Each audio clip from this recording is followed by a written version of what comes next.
नमस्कार दोस्तों, हमारे YouTube चैनल पर आपका स्वागत है, जहां कहानियां सिर्फ सुनाई नहीं जाती बल्कि महसूस की जाती है और आपके दिल और दिमाग पर अपनी छाप छोड़ जाती है। यहां हर किरदार के पीछे छुपा है एक राज, हर घटना में छुपा है एक मोड़ और हर कहानी आपको ले जाती है उस अनजान सफ़र पर जहां रोमांच, रहस्य और जज्बात एक दूसरे से टकराते हैं।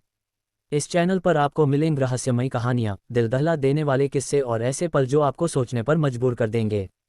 और हाँ दोस्तों, हमारा टेलीग्राम चैनल भी है जहां आपको कहानियों से जुड़ी अपडेट और एक्सक्लूसिव कंटेंट मिलेगा। लिंक आपको डिस्क्रिप्शन में मिल जाएगा, तो ज़रूर जाकर ज्वाइन करें। तो चलिए ज़्यादा देर ना करते हुए आज की कहानी स्टार्ट करते हैं। अध्याय 281। अर्जुन कपूर ने तुरंत अपनी योजना को अमल में लाया।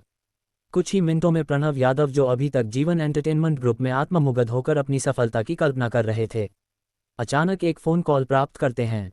क्या तिवारी ग्रुप के एशिया पैसिफिक रीजन के जनरल मैनेजर खुद मुझसे मिलने आ रहे हैं? ये सच है? प्रणव यादव ने खुशी से पूछा। पहले ये बस उनके कुछ प्रमुख सितारों को तिवारी ग्रुप के लिए ब्रांड एम्बेसडर बनाने की चर्चा थी और इसके लिए Tiwari group Asia Pacific region से सिर्फ एक वरिष्ठ अधिकारी को भेजा जाना था। लेकिन अब Tiwari group Asia Pacific region के जनरल मैनेजर खुद मिलने आ रहे थे। ये तो एक बहुत बड़ी बात थी। प्रणव यादव को बहुत गर्व महसूस हुआ। उनके लिए Tiwari group Asia Pacific region के जनरल मैनेजर एक बहुत बड़े उद्योगपति से कम नहीं थे। हाँ, और हमारे जनरल मैनेजर पहले से ही हैदराबाद पहुंच चुके हैं। आप उनसे मिलने जा सकते हैं, तिवारी ग्रुप के व्यक्ति ने कहा। पहुंच चुके हैं? प्रणव यादव अचानक घबरा गए। इसके बाद तिवारी ग्रुप के व्यक्ति ने उन्हें एक पता दिया और जल्द से जल्द वहां आने को कहा। प्रणव यादव तुरंत अपने सबसे करीबी सहयोगियों को लेकर वहां पहुंच गए। तिवारी ग्रुप के कार्यालय में प्रवेश। कुछ ही मिनटों में प्रणव यादव उस कार्यालय के बाहर पहुंच गए जहां उन्हें बुलाया गया था। गाड़ी से उतरते ही उन्होंने अपने कपड़े ठीक किए और शीशे में अपनी शक्ल देखी। ये तिवारी ग्रुप के एशिया पैसिफिक रीजन के जनरल मैनेजर से मिलने का मौका है। मुझे इस मौके को हाथ से नहीं जाने देना चाहिए। जिंदगी में ऐसे बड़े लोगों से मिलने का मौका बार बार नहीं मिलता। अगर प्रणव यादव इस मौके को सही से भुना लेते तो उनके लिए नए दरवाजे खुल सकते थे। मुझे यकीन है कि आप श्री प्रणव इस बड़ी हस्ती को प्रभावित करने में सफल रहेंगे, उनके सहयोगी ने समर्थन किया। प्रणव यादव ने सिर हिलाया। अगर मैं इस बड़े आदमी से अच्छी दोस्ती बना लूं तो जीवन एंटरटेनमेंट ग्रुप का भविष्य सुरक्षित हो जाएगा और वह अहंकारी अर्जुन कपूर वह भविष्य में एक मजाक बनकर रह जाएगा। उसे मुझसे दोस्ती करने की भी काबिलियत नहीं होगी। प्रणव यादव ने ठहाका लगाया और आत्मविश्वास से कार्यालय में दाखिल हुए। तिवारी ग्रुप के कार्यालय में आश्चर्य। प्रणव यादव सीधा छठी मंजिल पर तिवारी ग्रुप के कार्यालय में पहुंचे। अंदर प्रवेश करने से पहले उन्होंने कर्मचारी को अपना परिचय दिया। कर्मचारी ने उन्हें एक कार्यालय के बाहर ले जाकर कहा, कृपया यहाँ इंतजार करें। ठक ठक ठक। प्रणव यादव ने दरवाजे पर आदरपूर्वक दस्तक दी। अंदर आ जाए। अंदर से एक गंभीर पुरुष आवाज आई। प्रणव यादव ने मुस्कान के साथ दरवाजा खोला और अंदर कदम रखा। लेकिन जैसे ही उन्होंने कमरे के अंदर बैठे व्यक्ति को देखा, उनके चेहरे की मुस्कान जम गई। अर्जुन कपूर, तुम यहाँ क्या कर रहे हो? प्रणव यादव चिल्ला उठे। सच्चाई का खुलासा। Shri film and television group को बर्बाद करने से पहले उन्होंने अर्जुन कपूर की पूरी जानकारी हासिल कर ली थी। तभी उन्होंने अर्जुन कपूर की तस्वीर देखी थी। लेकिन यह आदमी तिवारी ग्रुप एशिया पैसिफिक का जनरल मैनेजर क्यों बना बैठा था? मुझे तो यही होना चाहिए, अर्जुन कपूर ने शांत स्वर में उत्तर दिया। तुम्हें लगता है कि तुम जीवन एंटरटेनमेंट ग्रुप से प्रतिस्पर्धा कर सकते हो? प्रणव यादव ने घमंड से कहा। अफसोस की बात है कि इस बार तुम हारने वाले हो, क्योंकि तिवारी ग्रुप के एशिया पैसिफिक रीजन के जनरल मैनेजर ने खुद मुझे यहाँ बुलाया है।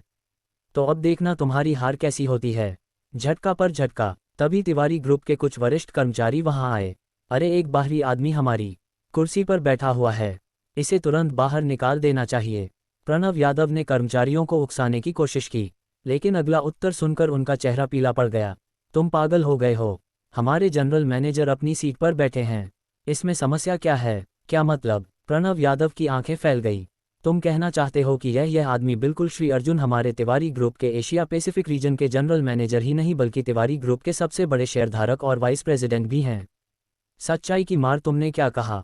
प्रणव यादव इतना जोर से चौंक गए कि वह अपनी जगह पर उछल पड़े। अर्जुन कपूर सिर्फ तिवारी ग्रुप का जनरल मैनेजर नहीं था बल्कि वह तिवारी ग्रुप का सबसे बड़ा शेयरधारक और उपाध्यक्ष भी था। शर्मिंदगी और विनती, मुझे माफ़ कर दो बॉस अर्जुन, मुझे सच में माफ़ कर दो। प्रणव यादव ने तुरंत क्षमा मांगनी शुरू कर दी। मैं अभी Shreejaya film and television group पर हमला रोक दूंगा, अब कोई फ़ायदा नहीं है, अर्जुन कपूर ने ठंडी आवाज़ में कहा। Shreejaya film and television group की समस्या पहले ही हल हो चुकी है। अब तुम्हें अपने खुद के ग्रुप की चिंता करनी चाहिए।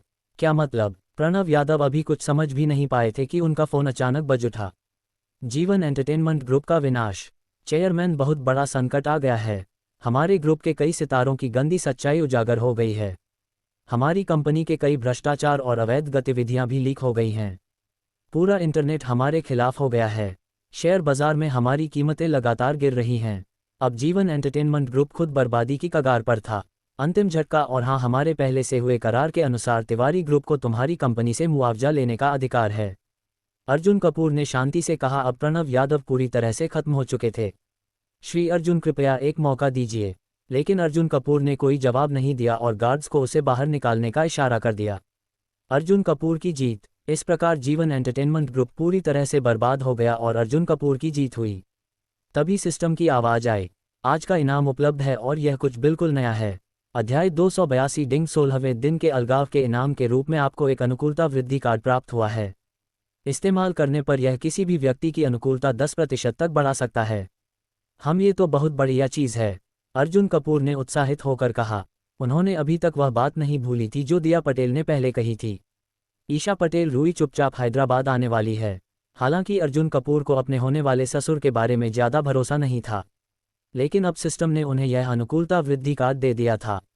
इससे उनके लिए अपने भविष्य के ससुर को मनाना बहुत आसान हो जाएगा। नई रणनीति नहीं। अगर मैं ये कार्ड ईशा पटेल पर इस्तेमाल करने के बजाय उनके पिता पर इस्तेमाल करूं तो क्या होगा? अर्जुन कपूर को अचानक एक अलग विचार आया। ईशा को मनाना बेहद कठिन था। अगर उन्होंने यह अनुकूलता वृद्धि कार्ड ईशा पर इस्तेमाल किया तो शायद उनकी पसंदगी थोड़ी बढ़ सकती थी, लेकिन पूरी तरह से मनाना असंभव था। लेकिन अगर उन्होंने अनुकूलता वृद्धि कार्ड उनके पिता शेखर पटेल पर इस्तेमाल किया तो शायद वे उन्हें पूरी तरह से स्वीकार कर लेते। शेखर पटेल को प्रभावित करने की योजना। ईशा और उनकी बहन दिया ने बताया था कि शेखर पटेल को प्राचीन कलाकृतियां एंटीक्स इकट्ठा करने का बहुत शौक था और अर्जुन कपूर के पास पहले से ही सिस्टम द्वारा दी गई शीर्ष एंटीक मूल्यांकन स्किल्स थी। इसके अलावा उनके पास एक निजी संग्रहालय और एक नीलामी कंपनी भी थी। अगर उन्होंने अनुकूलता वृद्धि कार्ड का इस्तेमाल किया तो वे शेखर पटेल को पूरी तरह से जीत सकते थे। और अगर पटेल परिवार के मुखिया उनके पक्ष में आ गए तो ईशा पटेल का रिश्ता भी आसान हो जाएगा। नया प्लान। दिया पटेल से जानकारी निकालना। अर्जुन कपूर ने तुरंत दिया पटेल को फ़ोन किया। जीजू, आप मुझे क्यों याद कर रहे हैं? दया पटेल ने हंसते हुए कहा, आज रात तुम्हें ट्रीट दूंगा। दया अपने माता पिता की सबसे लाडली बेटी थी। अगर अर्जुन कपूर उसके जरिए कुछ शेखर पटेल के बारे में जानकारी निकाल सकते तो यह उनके लिए मददगार साबित होता। बिल्कुल जीजू, दया पटेल तुरंत मान गई। अब जब दिया पटेल को मना लिया तो अर्जुन कपूर ने ईशा पटेल को भी बाहर बुलाने का फैसला किया। एक और रहस्यमयी सौदा। दोपहर में आराम करने के बाद अर्जुन कपूर जगदीश बुंदेला के विला पहुंचे। पिछली घुड़दौड़ के दौरान अर्जुन और जगदीश ने रोज एक दूसरे से मिलने की योजना बनाई थी, लेकिन जैसे ही वे पहुंचे जगदीश बुंदेला हड़बड़ी में कहीं जाने की तैयारी कर रहे थे।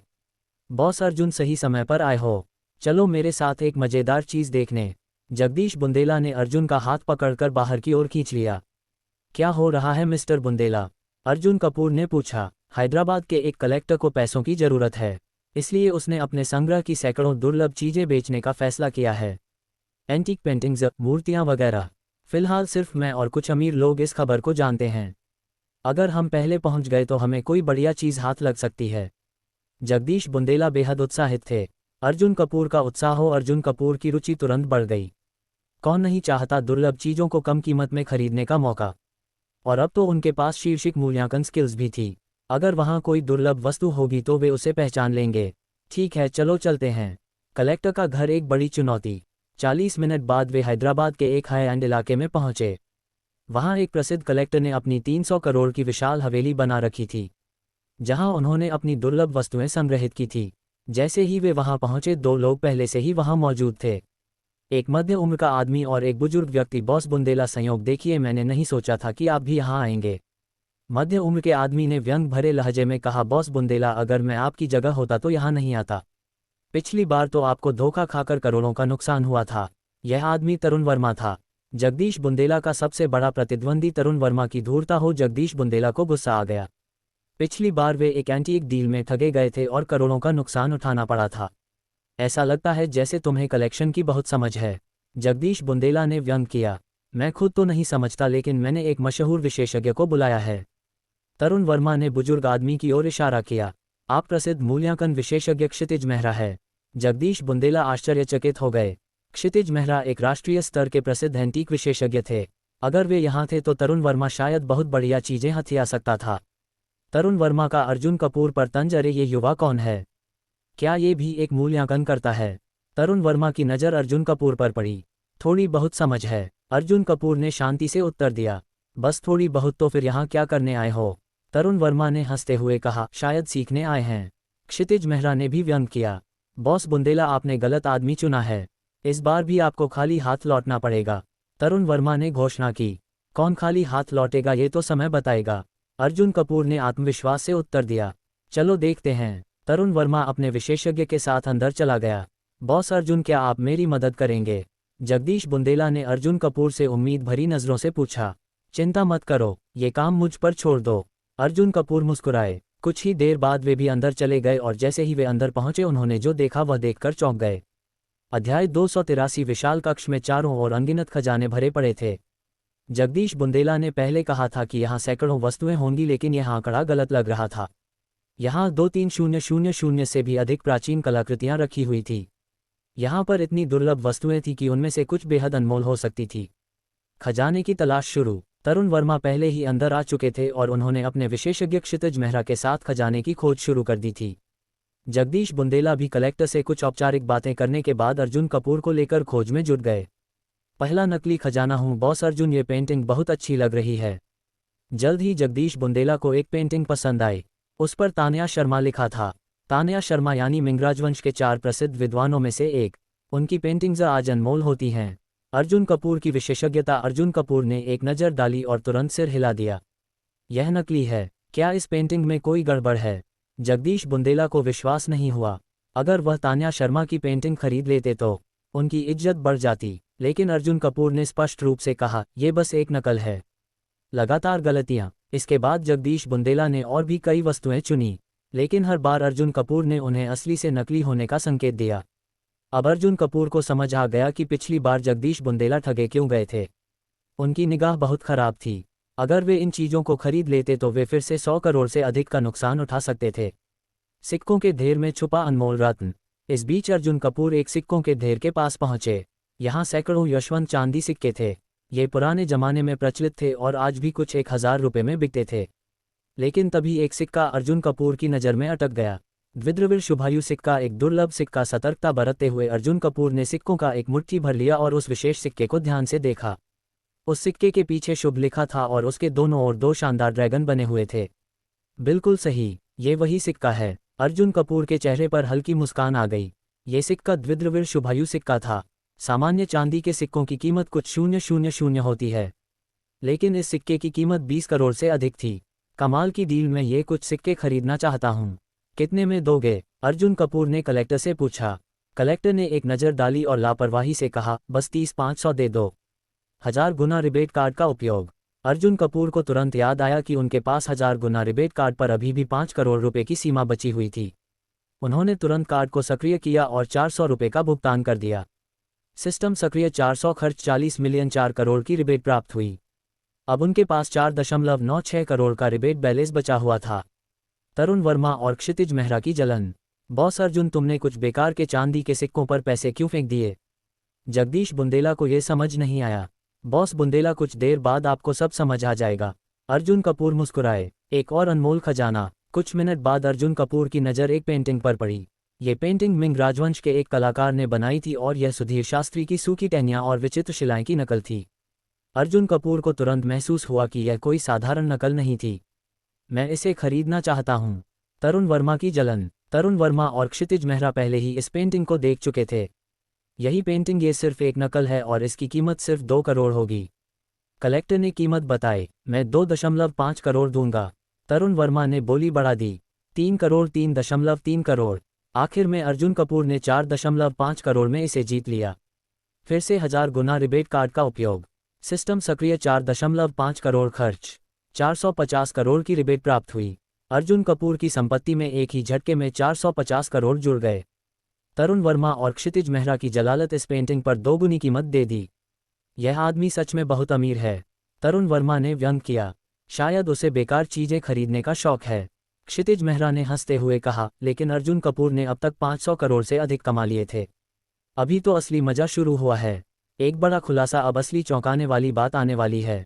अर्जुन कपूर के अगले कदम ने सभी को हिलाकर रख दिया।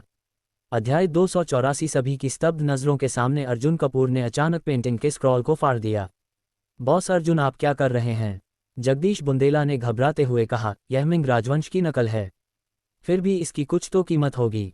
जगदीश बुंदेला को लगा कि शायद अर्जुन कपूर इस नुकसान को सहन नहीं कर पाए और गुस्से में आकर पेंटिंग को बर्बाद कर रहे हैं। हाँ, लाखों रुपए बेकार चले गए। आजकल के नौजवानों में धैर्य नहीं है। बेचारा तरुण वर्मा और क्षितिज मेहरा ने मजाक उड़ाते हुए कहा, लेकिन अर्जुन कपूर ने कुछ नहीं कहा। उन्होंने धीरे धीरे फटे हुए स्क्रॉल के एक कोने को खोला और हल्का सा झुकाया। अगले ही पल उसके अंदर से एक लिपटा हुआ कागज बाहर गिर पड़ा। असली खजाना, यह क्या है? तरुण वर्मा और क्षितिज मेहरा चौंक गए। तुरंत ही सभी लोग उत्सुकतापूर्वक उसके चारों ओर इकट्ठा हो गए। अर्जुन कपूर ने सावधानी से कागज को खोला। यह एक और हस्तलिखित स्क्रॉल था, लेकिन ये पहले से बहुत छोटा था। नीचे हस्ताक्षर देखा तो सभी की आंखें फटी की फटी रह गई।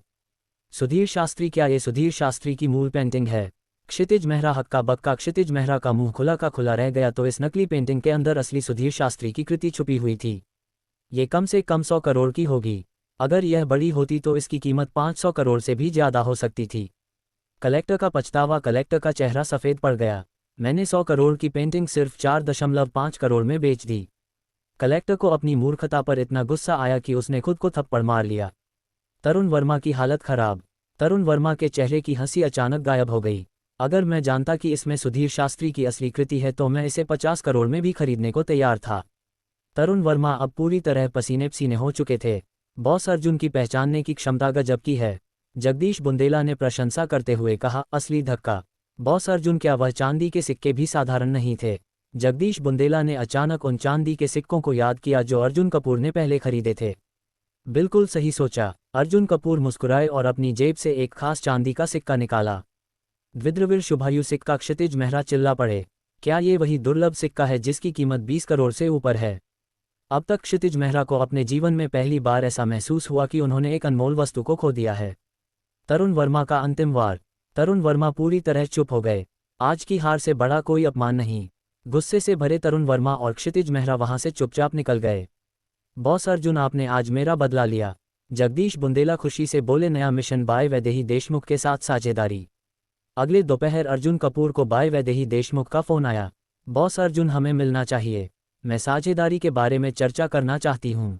डिंग अस्थायी मिशन सक्रिय। बाय वैदेही देशमुख की साझेदारी स्वीकार करें। मिशन इनाम 20 पॉइंट्स पावर अप और 140 अनुभव अंक। बिल्कुल, मैं आ रहा हूँ। अर्जुन कपूर ने तुरंत हामी भर दी। भाई वैदेही देशमुख से साझेदारी करने से उन्हें भविष्य में बहुत फायदा हो सकता था, खासकर जब वे मुंबई के रेड्डी परिवार से निपट रहे होंगे। कई 100 करोड़ का लेन देन। रास्ते में योगेश चौधरी, कबीर चौधरी का परिवार ने फ़ोन किया और कहा कि उनकी बची हुई 3 अरब की भुगतान राशि आज ही ट्रांसफ़र कर दी जाएगी। और पैसे आ गए। अब अर्जुन कपूर के पास सैकड़ों अरब की नकद संपत्ति थी। भाई वैदेही देशमुख के साथ साझेदारी। आधे घंटे बाद अर्जुन कपूर भाई वैदेही देशमुख के विला पहुंचे। बॉस अर्जुन, आपने अब तक हर चुनौती को सफलतापूर्वक पार किया है। मैं आपके साथ काम करना चाहती हूँ। मुझे मुंबई में अपनी स्थिति बनाए रखने के लिए फंड की ज़रूरत है और आपके पास पैसे की कोई कमी नहीं है। हम एक दूसरे की ज़रूरतों को पूरा कर सकते हैं। अगर कोई परेशानी आती है तो मैं आपकी पूरी मदद करूंगी। भाई वैदेही देशमुख ने गंभीरता से कहा, मुझे ये शर्तें मंजूर हैं। अर्जुन कपूर मुस्कुराए। मुंबई रेड्डी परिवार की साजिश। लेकिन ठीक उसी समय रेड्डी परिवार के कबीर चौधरी ने मुंबई में रॉन के ग्रुप अर्जुन कपूर का समूह पर एक बड़ा हमला शुरू कर दिया। अब एक नई जंग छिड़ने वाली थी। अध्याय 285। हालांकि रॉन के ग्रुप पहले से ही रेड दी कैपिटल ग्रुप के हमले का सामना करने के लिए तैयार था, लेकिन फिर भी रेड दी कैपिटल ग्रुप की ताकत रॉन के ग्रुप से अधिक थी। इसलिए शुरुआत में रॉन के ग्रुप को कुछ नुकसान उठाना पड़ा। पहली जीत के बाद विशाल वर्मा और रेड दी कैपिटल ग्रुप के अन्य वरिष्ठ अधिकारी बेहद खुश हुए और हमले को और तेज कर दिया। रॉन के ग्रुप ने तुरंत अर्जुन कपूर को आपातकालीन कॉल किया। युद्ध शुरू। उन्होंने हमला शुरू कर दिया है। अर्जुन कपूर उस समय वैदेही देशमुख के साथ साझेदारी पर चर्चा कर रहे थे जब उन्हें ये कॉल आया। लेकिन अर्जुन कपूर को कोई आश्चर्य नहीं हुआ। वह पहले से ही यह अनुमान लगा चुके थे और गुप्त रूप से अपनी तैयारियां कर रहे थे। बॉस अर्जुन, क्या आपको किसी मदद की जरूरत है? वैदेही देशमुख ने तुरंत अपनी निष्ठा दिखाने के लिए पूछा। फिलहाल नहीं, लेकिन चिंता मत करें, अगर जरूरत पड़ी तो मैं जरूर बताऊंगा, अर्जुन कपूर ने जवाब दिया। इसके तुरंत बाद अर्जुन कपूर ने वैदेही देशमुख को 1 अरब रुपए ट्रांसफ़र किए ताकि भविष्य में किसी भी स्थिति में वह मदद कर सकें। सिस्टम पुरस्कार डिंग वैदेही देशमुख का निमंत्रण स्वीकार करें, उनके सहयोगी बने और अस्थायी मिशन पूरा करें। पुरस्कार 20 पॉइंट पावर अप 140 अनुभवांक अर्जुन कपूर ने तुरंत इन 20 पॉइंट्स को स्पीड में जोड़ दिया। अब उनकी गति और शक्ति में जबरदस्त वृद्धि हो गई। एक नया प्रोजेक्ट ट्रैवल ऐप। इसके बाद अर्जुन कपूर होटल लौट आए। बॉस, हमारा ट्रैवल ऐप तैयार है, मुंबई सॉफ्टवेयर कंपनी के प्रमुख ने फ़ोन पर सूचना दी। ये वही ऐप था जिसे अर्जुन कपूर ने कपूर परिवार से लिया था और उसमें निवेश किया था। यह ऐप हजारों करोड़ की कमाई कर सकता था। अब ये पूरी तरह तैयार था और इसे प्रचारित करने का समय आ गया था। प्रचार यह आसान है। अर्जुन कपूर मुस्कुराए। उन्होंने तुरंत आदेश दिया कि श्रीजिया फिल्म एंड टेलीविजन ग्रुप के सितारे इस ऐप का प्रचार करें। सिस्टम से एक और शानदार इनाम डिंग 57वें दिन की स्वतंत्रता का इनाम टिफ़नी ग्रुप के 6% अतिरिक्त शेयर और पहले उपाध्यक्ष का पद। क्या टिफ़नी ग्रुप के और शेयर? अर्जुन कपूर मुस्कुराए। अब उनके पास टिफ़नी ग्रुप के 16% शेयर हो चुके थे और इस बार उन्हें पहला उपाध्यक्ष फर्स्ट वाइस प्रेसिडेंट का दर्जा भी मिल गया। अब अर्जुन कपूर टिफ़नी ग्रुप के अध्यक्ष के बाद दूसरे सबसे शक्तिशाली व्यक्ति बन गए थे। रेड्डी कैपिटल ग्रुप की साजिश। उधर रेड्डी कैपिटल ग्रुप के मुख्यालय में विशाल वर्मा अपने वरिष्ठ अधिकारियों के साथ चर्चा कर रहे थे। हालांकि उन्होंने रॉन के ग्रुप पर दबाव बना लिया था, लेकिन रॉन के ग्रुप बहुत तेजी से पलटवार कर रहा था। हमें रॉन के ग्रुप को जल्द से जल्द गिराना होगा। कोई सुझाव? विशाल वर्मा ने पूछा। सभी वरिष्ठ अधिकारी सोच में पड़ गए। कुछ देर बाद रेड्डी कैपिटल ग्रुप के उपाध्यक्ष विवेक चौहान ने सुझाव दिया, रॉन के ग्रुप में एक गद्दार पैदा करो। जनरल मैनेजर, मेरे पास एक योजना है। रॉन के ग्रुप की सफलता में उनके एक वरिष्ठ अधिकारी चिराग बंसल का बड़ा योगदान है। अगर हम चिराग बंसल को अपनी तरफ कर लें तो हम रॉन के ग्रुप की कई गुप्त जानकारियां निकाल सकते हैं, या फिर हम उसे रॉन के ग्रुप छोड़ने के लिए मजबूर कर सकते हैं। कैसे? विशाल वर्मा की रुचि बढ़ गई। चिराग बंसल का एक बहुत बड़ा कमजोर बिंदु है। उनका पिता अशोक बंसल एक जुआरी है और भारी कर्ज में डूबा हुआ है। और सबसे बड़ा कर्जदार कौन है? तारा प्रसाद। गैंगस्टर तारा प्रसाद की एंट्री आपकी तारा प्रसाद से अच्छी जान पहचान है। अगर हम तारा प्रसाद को खरीद लें तो वह चिराग बंसल के पिता पर दबाव डाल सकता है, और अगर हमें रॉन के ग्रुप की अंदरूनी जानकारी मिल जाए तो हम उन्हें आसानी से गिरा सकते हैं। विशाल वर्मा की मंजूरी। बहुत बढ़िया योजना। विशाल वर्मा ने सहमति जताई। वित्त विभाग से तुरंत पैसे ट्रांसफर करवाओ। अगर जरूरत पड़े तो और पैसे देंगे, लेकिन यह मिशन कल तक पूरा होना चाहिए। कल ही हमें पहला परिणाम चाहिए। साजिश शुरू। उपाध्यक्ष विवेक चौहान ने पैसे लिए और तुरंत तारा प्रसाद को रिश्वत देने निकल गए। अब रेड्डी कैपिटल ग्रुप ने एक गंदा खेल खेलना शुरू कर दिया था, लेकिन उन्हें नहीं पता था कि अर्जुन कपूर पहले से ही इस खेल का तोड़ निकालने में लगे थे। अर्जुन कपूर का जवाब क्या? अर्जुन कपूर इस चाल को पहले से भांप चुके थे। क्या वह इस हमले से पहले ही अपनी रणनीति बना चुके थे? क्या रॉन के ग्रुप को इस साजिश का पता चलेगा? अगला अध्याय पढ़ें, क्योंकि अब असली लड़ाई शुरू होने वाली है। अध्याय 286। समय धीरे धीरे बीत रहा था और लगभग 4 या 5 बजे शाम को चिराग बंसल, जो रॉन के ग्रुप के वरिष्ठ कार्यकारी थे, को एक महत्वपूर्ण कॉल आया। इस कॉल को सुनते ही चिराग बंसल क्रोधित और घबराए हुए लग रहे थे। धमकी भरा कॉल। वह फिर से कर्ज में डूब गया है और अब मुझे ही कर्ज चुकाने के लिए बुला रहा है। चिराग बंसल को याद आया कि अपने पिता के लिए उन्होंने कितनी बार जुए के कर्ज चुकाए थे, और अब वह फिर से पैसे मांगने आ गए थे। लेकिन जैसे ही चिराग बंसल ने कुछ करने का सोचा, उन्हें अचानक महसूस हुआ कि कुछ तो गड़बड़ है। कर्ज चुकाने का ये समय कुछ अजीब था। रॉन के ग्रुप और रेड्डी कैपिटल ग्रुप के बीच अभी अभी खुला टकराव हुआ था और ऐसे समय पर यह घटना होना संदिग्ध था। सावधानी बरतते हुए चिराग बंसल ने तुरंत अर्जुन कपूर को फ़ोन किया। अर्जुन कपूर की योजना मुझे सब समझ में आ गया। आगे बढ़ो, अर्जुन कपूर ने शांत स्वर में कहा। इसके बाद अर्जुन कपूर ने कुछ गुप्त इंतजाम किए और फिर चिराग बंसल आगे बढ़े। मनों में जाल बिछा हुआ था। 40 मिनट बाद चिराग बंसल अपने गंतव्य पर पहुंचे, जो कि एक भव्य मनो मैनर के अंदर था। लेकिन वहां पहुंचकर जो दृश्य उन्होंने देखा वह चौंकाने वाला था। वहां ना तो उनके पिता को बंधक बनाया गया था और ना ही कोई मारपीट हो रही थी, बल्कि उनके पिता 2 लोगों के साथ आराम से चाय पी रहे थे। और सबसे अजीब बात यह थी कि वे तीनों बहुत अच्छे से बात कर रहे थे, मानो पुराने दोस्त हो। यह क्या चल रहा है? चिराग बंसल पूरी तरह से हैरान हो गए। दुश्मन कौन था? जब उन्होंने ध्यान से देखा तो उन्होंने पाया कि उनके पिता के साथ बैठे 2 लोग सामान्य व्यक्ति नहीं थे। पहला व्यक्ति था तारा प्रसाद, हैदराबाद का अंडरग्राउंड बॉस, और दूसरा व्यक्ति था रेड्डी कैपिटल ग्रुप का उपाध्यक्ष विवेक चौहान। चिराग बंसल की चालाकी। तो ये सब सच में रेड्डी कैपिटल ग्रुप की चाल थी? चिराग बंसल ने मन में सोचा और चुपचाप अपने फ़ोन से एक तैयार किया हुआ टेक्स्ट मैसेज अर्जुन कपूर को भेज दिया। इसके बाद उन्होंने बिना कुछ कहे वहां से निकलने की कोशिश की, लेकिन जैसे ही वह मुड़े तारा प्रसाद के गुंडों ने उन्हें घेर लिया। खतरनाक धमकी। बंसल साहब इतनी जल्दी कहाँ जा रहे हैं? विवेक चौहान कुर्सी से उठे और मुस्कुराए। अगर तुम अभी भागने की कोशिश करोगे तो इसका अंजाम बुरा होगा। विवेक चौहान ने एक सीधी धमकी दी। अगर तुम चले गए तो जानते हो तुम्हारे पिता का क्या होगा? तारा प्रसाद ने आंखों में शैतानी चमक के साथ कहा। इसके साथ ही तारा प्रसाद के गुंडों ने चिराग बंसल को जबरदस्ती पकड़ लिया। डर और धोखा। अरे मुझे छोड़ दो, पिताजी मुझे बचाओ, चिराग बंसल घबराहट में चिल्लाए। तुम लोग मुझसे क्या चाहते हो? उन्होंने विवेक चौहान और तारा प्रसाद से गुस्से में पूछा। बहुत आसान है, तुम रॉन के ग्रुप से इस्तीफा दो और रेड दी कैपिटल ग्रुप में शामिल हो जाओ। विवेक चौहान ने अपनी मांग स्पष्ट कर दी, और जब तुम हमारे साथ आओगे तो तुम्हें रॉन के ग्रुप की सारी गोपनीय जानकारी हमें देनी होगी। चिराग बंसल का इनकार। अगर मैं मना कर दूं तो? चिराग बंसल ने सीधा जवाब दिया। मना करोगे? तारा प्रसाद ने आंखों में क्रूरता के साथ कहा। तो फिर ये लो बूम। एक गुंडे ने चिराग बंसल के सीने पर जोरदार मुक्का मारा। आज चिराग बंसल दर्द से चिल्लाए और उनका चेहरा तकलीफ से मुरझा गया। समय का खेल, मुझे सोचने का समय दो, चिराग बंसल ने जानबूझकर कहा। ठीक है, लेकिन ज्यादा देर मत लगाना। विवेक चौहान ने सहमति दी, लेकिन जैसे जैसे समय भी विवेक चौहान और तारा प्रसाद अधीर होने लगे। फंसाने वाले को फंसाने की चाल। रुको, लगता है ये समय बर्बाद कर रहा है। विवेक चौहान ने अचानक सोचा। समय बर्बाद करने से क्या फ़ायदा? अगर कोई मुझे रोक सकता है तो आकर दिखाएं, तारा प्रसाद ने अकड़ के साथ कहा। लेकिन तभी मैं रोक सकता हूं। एक ठंडी आवाज़ पीछे से गूंजी। अर्जुन कपूर की धमाकेदार एंट्री। अगले ही पल अर्जुन कपूर धीरे धीरे कमरे में दाखिल हुए। जब तुम सामने से हमें नहीं हरा सकते तो हमारे कर्मचारियों पर वार करते हो। तुम्हारा रेड दी कैपिटल ग्रुप सच में गंदा है, अर्जुन कपूर ने व्यंग से कहा। संघर्ष शुरू। अर्जुन कपूर, विवेक चौहान तुरंत सतर्क हो गए। हमारी जगह पर अकेले आकर फंस गए। क्या सोच रहे थे? तारा प्रसाद ने दम भरी हंसी के साथ पूछा। अकेले? अर्जुन कपूर ने ठंडी मुस्कान के साथ हाथ ताली बजाए। तभी नवरक्षा सिक्योरिटी ग्रुप के दर्जनों बॉडीगार्ड अंदर आ गए। आखिरी चेतावनी। क्या तुम सच में सोचते हो कि तुम विजेता हो? अर्जुन कपूर ने तारा प्रसाद और विवेक चौहान को घूरते हुए कहा। बिल्कुल, तारा प्रसाद हंसे। यह मेरा क्षेत्र है और मैं ही यहाँ नियम बनाता हूँ। क्या तुम सच में सोचते हो कि तुम यहाँ से बच सकोगे? 3 2 1। जैसे ही अर्जुन कपूर की गिनती समाप्त हुई, कुछ ऐसा हुआ जिसने सभी को चौंका दिया।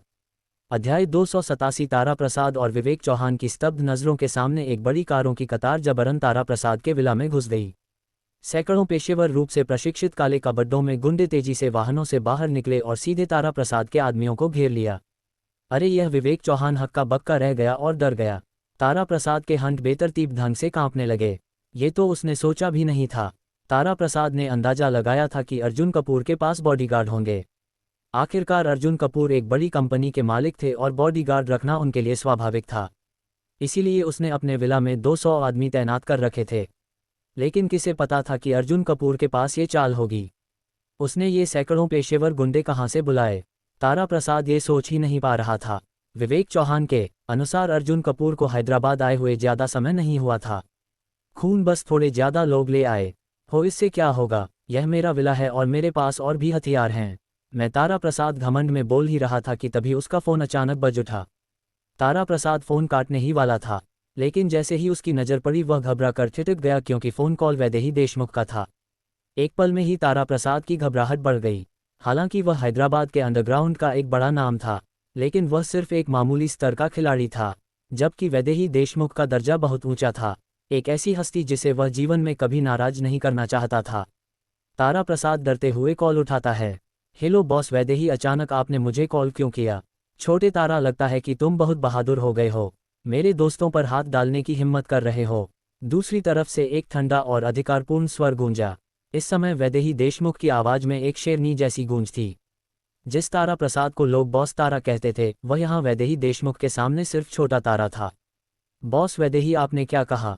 भला 100 बार हिम्मत मिले तो भी मैं आपके दोस्तों पर हाथ नहीं डालूंगा। तारा प्रसाद ने जल्दी से सफाई दी। गलत। जैसे ही उसने ये कहा, उसे अर्जुन कपूर की याद आई। उसने दोबारा नज़र घुमाई और देखा कि अर्जुन कपूर के बुलाए गए सैकड़ों पेशेवर गुंडों में से एक का चेहरा जाना पहचाना लग रहा था। तभी तारा प्रसाद को अपने भाग्य का आभास हुआ। तथा तुम बॉस वैदेही के दोस्त हो? तारा प्रसाद ने कांपती आवाज में पूछा। अर्जुन कपूर ने हल्का सा सिर हिलाया। तारा प्रसाद के पूरे शरीर में ठंडक दौड़ गई। उसका चेहरा सफ़ेद पड़ गया। ये तो वह सबसे भयावह परिणाम था जिसकी उसने कभी कल्पना भी नहीं की थी। बॉस वैदेही, मुझसे बहुत बड़ी भूल हो गई। मैं सच में धोखे में आ गया था। यह मेरी गलती है। तारा प्रसाद जल्दी से माफ़ी मांगने लगा। तुम्हें मुझसे नहीं बॉस, अर्जुन से माफ़ी मांगनी चाहिए, वैदेही देशमुख ने उसे टोका। अब तुम्हें पता है क्या करना है। अगर तुमने बॉस अर्जुन को संतुष्ट नहीं किया तो हैदराबाद से बाहर निकलने के लिए तैयार रहो। ये कहते ही वैदेही देशमुख ने फ़ोन काट दिया। फ़ोन करते ही तारा प्रसाद को ऐसा लगा जैसे उसकी पीठ पर बर्फ रख दी गई हो। वह जानता था कि वैदेही देशमुख सिर्फ धमकी नहीं देती, अगर वह चाहती तो सच में उसे हैदराबाद से बाहर करवा सकती थी। अगले ही पल विवेक चौहान और चिराग बंसल की चौंकती आंखों के सामने तारा प्रसाद सीधे अर्जुन कपूर के सामने घुटनों के बल बैठ गया और बहुत ही विनम्रता से माफ़ी मांगने लगा। बॉस अर्जुन, मुझसे बहुत बड़ी गलती हो गई, मैं आपको पहचान नहीं पाया, कृपया मुझे माफ़ कर दीजिए। तारा प्रसाद सिर झुकाकर बार बार माफ़ी मांग रहा था, यहाँ तक कि उसका माथा जमीन से टकराकर लाल हो गया था। इस पल में वह हैदराबाद के अंडरग्राउंड किंग जैसा नहीं बल्कि एक साधारण आदमी की तरह लग रहा था, जो अपनी जान की भीख मांग रहा था। बॉस अर्जुन, मुझे अपना नौकर समझ लीजिए। ये देखकर विवेक चौहान की आंखें फटी की फटी रह गई। यह क्या हो रहा है? हैदराबाद का इतना बड़ा नाम तारा प्रसाद एक छोटे से अर्जुन कपूर से इतना डर रहा है। ये कैसे हो सकता है? कुछ देर बाद तारा प्रसाद का माथा खून से लाल हो गया। अब तुम्हें अपनी गलती समझ आई? अर्जुन कपूर ने शांत भाव से पूछा। जी बॉस अर्जुन, मैं आपकी हर बात मानूंगा, तारा प्रसाद ने जल्दी से जवाब दिया। अब से तुम्हें मेरे आदेश मानने होंगे, समझे? अर्जुन कपूर ने आदेश दिया। समझ गया, समझ गया, तारा प्रसाद ने तुरंत सिर हिलाया। आज वह पूरी तरह समझ गया कि अर्जुन कपूर सिर्फ रेयान ग्रुप का मालिक नहीं है बल्कि उससे कहीं बड़ा खिलाड़ी है। अब अर्जुन कपूर की नज़र विवेक चौहान पर थी। तुम लोग हमारे रेयान ग्रुप की कमजोरियां निकालने के लिए चिराग बंसल को फंसाना चाहते थे। अब मेरी बारी है, चलो अब रेड्डी ग्रुप की कमजोरियां हमें बताओ। का क्या? विवेक चौहान डर से कांप उठा। मैं कुछ नहीं कहूँगा, विवेक चौहान ने विरोध किया। अर्जुन कपूर ने एक नज़र तारा प्रसाद की तरफ डाली। समझ गया। तारा प्रसाद तुरंत आगे बढ़ा और विवेक चौहान को घसीटकर पटक दिया। फिर अपने आदमियों को इशारा किया। कैसे मुंह नहीं खोलेगा? इसके बाद तारा प्रसाद और उसके आदमियों ने विवेक चौहान को बेरहमी से पीटना शुरू कर दिया। कुछ ही मिनटों में विवेक चौहान रोते हुए गिड़गिड़ाने लगा। बोलता हूँ सब बता दूंगा। इसके बाद उसने रेड्डी ग्रुप की सभी कमजोरियों और राज अर्जुन कपूर को बता दिए। शुरुआत में अर्जुन कपूर को लगा कि यह बस मामूली बातें होंगी, लेकिन जब विवेक चौहान ने एक खास गुप्त जानकारी दी तो अर्जुन कपूर का पूरा ध्यान उसकी ओर केंद्रित हो गया। अर्जुन कपूर पूरी तरह से सतर्क हो गया। अध्याय 288। जगदीश बैनर्जी रेड्डी परिवार का दामाद है। वह बेहद शक्तिशाली है। हालांकि बुजुर्ग रेड्डी उसे बहुत पसंद करते हैं, लेकिन इसकी वजह सिर्फ उसकी ताकत है। रेड्डी परिवार के कई सीधे उत्तराधिकारी उससे ईर्ष्या करते हैं और उसे अपनी आंखों में कांटे की तरह देखते हैं। वे बार बार बुजुर्ग रेड्डी को सुझाव देते हैं कि जगदीश बैनर्जी को उसकी पदवी से हटा देना चाहिए और रेड्डी कैपिटल ग्रुप के इतने महत्वपूर्ण उद्योग को किसी रेड्डी उपनाम वाले व्यक्ति को सौंप देना चाहिए। यह अविश्वसनीय है, विवेक चौहान ने आगे कहा। लेकिन फिलहाल क्योंकि जगदीश बैनर्जी ने रेड्डी कैपिटल ग्रुप में कुछ महत्वपूर्ण उपलब्धियां हासिल की हैं, इसलिए बुजुर्ग रेड्डी अभी भी उस पर भरोसा करते हैं और उसे महाप्रबंधक बने रहने देते हैं।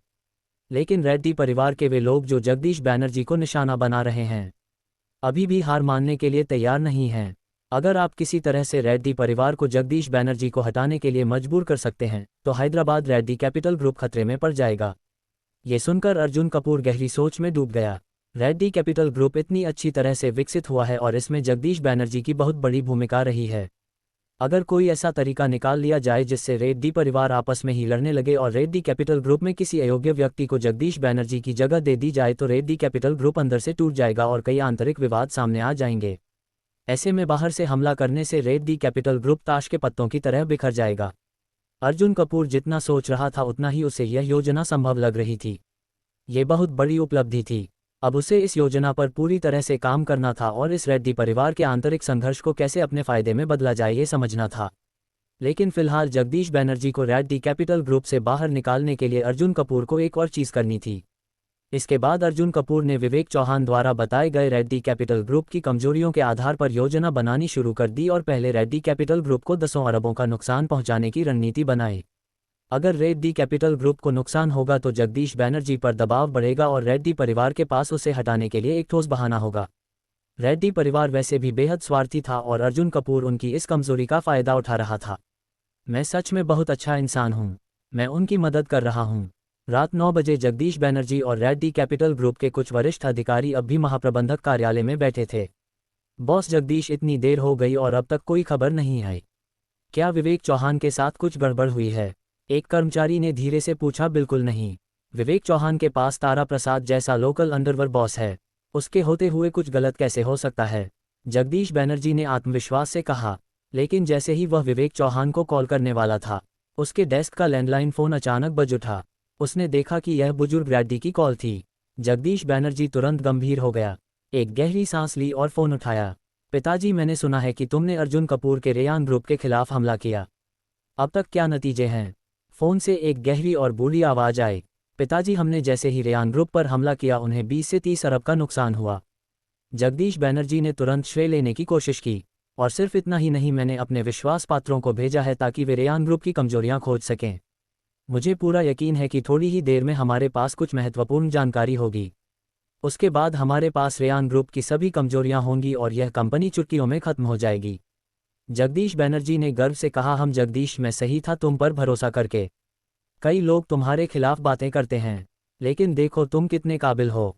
बुजुर्ग रेड्डी ने प्रशंसा की। जगदीश बैनर्जी खुशी से मुस्कुरा रहा था, लेकिन तभी एक कर्मचारी घबराहट में अंदर भागते हुए आया और चिल्लाया, बॉस, बड़ी मुसीबत आ गई है। चूंकि कर्मचारी की आवाज़ बहुत तेज थी, बुजुर्ग रेड्डी ने भी इसे फ़ोन पर सुन लिया। स्पीकर चालू करो, बुजुर्ग रेड्डी ने आदेश दिया। जगदीश बैनर्जी ने अनिच्छा से स्पीकर चालू किया। फिर जैसे ही कुछ और वरिष्ठ अधिकारी भागते हुए अंदर आए, उन्होंने अपनी रिपोर्ट देनी शुरू की। कुछ ही मिनटों में जगदीश बैनर्जी का चेहरा पीला पड़ गया। फ़ोन के दूसरी तरफ बुजुर्ग रेड्डी का चेहरा भी बिगड़ चुका था। संक्षेप में कहें तो रेड्डी कैपिटल ग्रुप को कम से कम 70 अरब का नुकसान हुआ था। ये तो 3-4 गुना ज़्यादा नुकसान था जितना उन्होंने रेयान ग्रुप को पहुंचाया था। शुरुआत में जब वे फायदे की स्थिति में थे तभी इतना बड़ा झटका लग गया। अब भी जगदीश बैनर्जी खुद को क्रेडिट देने चला था। कट गुस्से में बुजुर्ग रेड्डी ने फ़ोन काट दिया। हैदराबाद में रेड्डी परिवार के अन्य सदस्य जो बुजुर्ग रेड्डी के आसपास थे, उन्होंने देखा कि उनके चेहरे का रंग बदल गया है। जैसे ही बुजुर्ग रेड्डी ने उन्हें पूरी बात बताई, उन्होंने तुरंत जगदीश बैनर्जी को हटाने की मांग शुरू कर दी। अब बुजुर्ग रेड्डी भी असमंजस में पड़ गया। क्या सच में जगदीश बैनर्जी को इतनी महत्वपूर्ण पदवी देना सही था? पहले कदम में अर्जुन कपूर की योजना सफल हो गई। अगली सुबह अर्जुन कपूर को अचानक वायुपंत सुपरकार एसोसिएशन से एक कॉल आया। अध्यक्ष, हमें अभी अभी एक युद्ध पत्र मिला है। युद्ध पत्र कौन भेजा है? एससीटी सुपरकार क्लब, जो हैदराबाद में सुपरकार एसोसिएशन की दूसरी सबसे बड़ी टीम है। उनके अध्यक्ष ने आपको व्यक्तिगत रूप से चुनौती दी है। अर्जुन कपूर सोच ही रहा था कि तभी सिस्टम की आवाज़ गूंज उठी। अध्याय 289 डिंग अस्थायी मिशन जारी। एससीटी सुपरकार क्लब के खिलाफ प्रतिस्पर्धा करें और फेव सुपरकार एसोसिएशन को हैदराबाद की 6 सुपरकार एसोसिएशनों में पहले स्थान पर पहुंचाएं। मिशन पुरस्कार पैक फिलिप के 12% शेयर। मिशन पुरस्कार 142 अनुभव अंक। पैटिक फिलिप के 12% शेयर। सिस्टम का मिशन देखकर अर्जुन कपूर गहरी सोच में पड़ गया। फिलहाल वह पहले ही 75% पैटिक फिलिप के शेयर हासिल कर चुका था। अगर यह 12% और मिल जाता तो यह 87% हो जाता। जैसे ही सिस्टम एक बार और इनाम देता, अर्जुन कपूर पूरी कंपनी पर 100% अधिकार पा लेता और पैटिक फिलिप पूरी तरह से उसी का हो जाता। ये दुनिया की शीर्ष घड़ी ब्रांड कंपनी थी जिसकी कीमत 10 अरबों में थी। उस समय पूरी पैटिक फिलिप कंपनी अर्जुन कपूर की होती और इसका उपनाम भी बदलकर कपूर रखा जा सकता था। और असल में भले ही सिस्टम का यह मिशन ना भी होता तब भी अर्जुन कपूर इसे स्वीकार करता। आखिरकार उसका लक्ष्य पहले से ही फेव सुपरकार एसोसिएशन को हैदराबाद में नंबर 1 बनाना था। फेव सुपरकार एसोसिएशन अभी विकसित हो रहा था। अगर वे सीधे नंबर 1 एसोसिएशन पर हमला करते तो ये थोड़ा मुश्किल होता। एससीटी सुपरकार क्लब, जो अभी दूसरे स्थान पर था, सटीक टारगेट था। एससीटी सुपरकार क्लब के लोगों को बताओ कि मैंने चुनौती स्वीकार कर ली है, अर्जुन कपूर ने कहा। 1 घंटे में एससीटी सुपरकार क्लब के अध्यक्ष को हमारे एसोसिएशन के पास के रेस्ट्रैक्ट पर प्रतिस्पर्धा करने दो, अर्जुन कपूर ने आगे जोड़ा। समझ गया अध्यक्ष। जैसे ही अर्जुन कपूर ने चुनौती स्वीकार की, फ्यू सुपरकार एसोसिएशन के सदस्य बहुत उत्साहित हो गए। आखिरकार वे एक बार फिर से अपने अध्यक्ष की अविश्वसनीय ड्राइविंग स्किल्स को देख पाएंगे। फ़ोन रखने के बाद अर्जुन कपूर ने अपनी कार निकाली और सीधे फ्यू सुपरकार एसोसिएशन की ओर बढ़ गया। 1 घंटे बाद Arjun Kapoor few supercar association की टीम को लेकर एससीटी सुपरकार क्लब के सदस्यों से मिलने रेस ट्रैक पर पहुंचा। जैसे ही दोनों पक्ष आमने सामने आए, माहौल तनावपूर्ण हो गया। तुम्हारी फ्यू सुपरकार एसोसिएशन खुद को क्या समझती है? हमारी एससीटी सुपरकार क्लब से मुकाबला करने की हिम्मत कैसे हुई? हमारी 6 सुपरकार एसोसिएशनों में पहले स्थान पर रहने वाली एसोसिएशन से लड़ने के लिए तुम जैसे 6ठे स्थान पर रहने वाले लोग हिम्मत भी कैसे कर सकते हो? यह मजाकिया है। आज मैं तुम्हें एक सबक सिखाऊंगा कि हमारा अध्यक्ष तुम्हें कैसे हराएगा। एससीटी सुपरकार क्लब के सदस्यों ने तेज आवाज में चिल्लाना शुरू कर दिया। इन लोगों का नेतृत्व विक्रांत चौहान कर रहा था। यह एक 18-19 साल का युवा लड़का था और एससीटी सुपरकार क्लब का अध्यक्ष था। जैसे ही इनकी नाराजगी भरी आवाज गूंजी, फिर सुपर कार एसोसिएशन के लोग भी चुप नहीं बैठे और एक के बाद एक जवाब देने लगे। अर्जुन कपूर, तुम हाल ही में कुछ ज्यादा ही घमंडी हो गए हो। विक्रांत चौहान ने अर्जुन की ओर देखा और नाक हुआ। सुपर कार एसोसिएशन ने कोनिक्स एक बॉस के नाम पर बहुत तेजी से विकास किया था, जिससे उनके एसीटी सुपर कार क्लब की स्थिति खतरे में पड़ गई थी। अगर सुपर कार एसोसिएशन और आगे बढ़ता तो वे तीसरे स्थान पर गिर सकते थे। विक्रांत चौहान खुद शीर्ष स्थान पर नहीं था, तीसरे स्थान पर गिरना उसे बर्दाश्त नहीं था। नहीं, मैं घमंडी नहीं हूं, बल्कि तुम लोग खुद को जरूरत से ज्यादा समझते हो। अर्जुन कपूर ने सीधा जवाब दिया। हम मुंह से तो हर कोई बड़ा बोलता है, अगर हिम्मत है तो चलो रेस ट्रैक पर मुकाबला करके देखो। विक्रांत चौहान ने उसे चुनौती दी। इसके अलावा चुनौती पत्र में जो लिखा गया है उसके अलावा एक और शर्त जोड़ दे है, जो हारेगा वह जीतने वाले की एसोसिएशन के अधीन रहेगा और उनके आदेश मानेगा। अगर मैं हार जाता हूं तो हमारी एससीटी सुपर कार क्लब तुम्हारी फेयर सुपर कार एसोसिएशन की आज्ञा मानेगा। तुम्हारे पास हिम्मत है? बिल्कुल, अर्जुन कपूर ने तुरंत सहमति दे दी। चलो फिर रेस की शुरुआत। दोनों ने प्रोफेशनल ड्राइविंग गियर पहना और अपनी अपनी लैम्बोर्गिनी में बैठ गए। हमारा अध्यक्ष जीतेगा, हमारा एससीटी सुपर कार क्लब सबसे ताकतवर है। अध्यक्ष, इस अर्जुन कपूर को कुचल दो। एससीटी सुपर कार क्लब के सदस्य जोर से चिल्लाए। विक्रांत चौहान हैदराबाद में तीसरे नंबर का ड्राइवर था। उनके सदस्य पूरी तरह से उस पर भरोसा कर रहे थे। लेकिन दूसरी ओर हमारे अध्यक्ष अर्जुन कपूर सबसे ताकतवर हैं। हमारा अध्यक्ष चैंपियन है। सुपर कार एसोसिएशन के लोग भी जोर जोर से चिल्लाने लगे। रेफरी ने काउंटडाउन शुरू किया और पूरा स्टेडियम शांत हो गया। 3, 1, शुरू। रेफरी के आदेश के साथ ही अर्जुन कपूर और विक्रांत चौहान की लैम्बोर्गिनी पूरी गति से आगे बढ़ी। लेकिन अर्जुन कपूर की लैम्बोर्गिनी इतनी तेज थी कि उसने पल भर में विक्रांत चौहान को पीछे छोड़ दिया। कुछ ही सेकंड्स में दोनों गाड़ियों के बीच अंतर बढ़ता गया। कैसे संभव है? विक्रांत चौहान हैरान रह गया। हमारा अध्यक्ष जीता। सुपर कार एसोसिएशन के सदस्य जोश में आ गए, लेकिन एससीटी सुपर कार क्लब के सभी सदस्य स्तब्ध थे। उनका अध्यक्ष, जो हैदराबाद में तीसरा सबसे तेज ड्राइवर था, को बुरी तरह हरा दिया गया। अब आगे क्या होगा? तभी विक्रांत चौहान ने कुछ ऐसा कहा जिसने सबको चौंका दिया। अध्याय 290। अर्जुन कपूर, आइए हम अभी अभी किए गए समझौते को अमान्य कर दें। वेदांत चौहान ने अर्जुन कपूर की ओर देखा। वेदांत चौहान की बात सुनकर सभी चौंक गए। क्या वेदांत चौहान समझौता तोड़ रहे हैं? अमान्य? ये कैसे अमान्य हो सकता है? नहीं, ये बिल्कुल भी संभव नहीं है।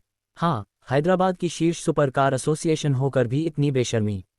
सुपर कार एसोसिएशन के सभी सदस्य चिल्लाए। इतना ही नहीं, बल्कि एससीटी सुपर कार क्लब के सदस्य भी वेदांत चौहान की इस हरकत से खुश नहीं थे। हैदराबाद के यह अधिकांश युवा बड़े घरानों से हैं। हार जाना एक अलग बात है, लेकिन हारने के बाद समझौता तोड़ना यह वास्तव में शर्मनाक है।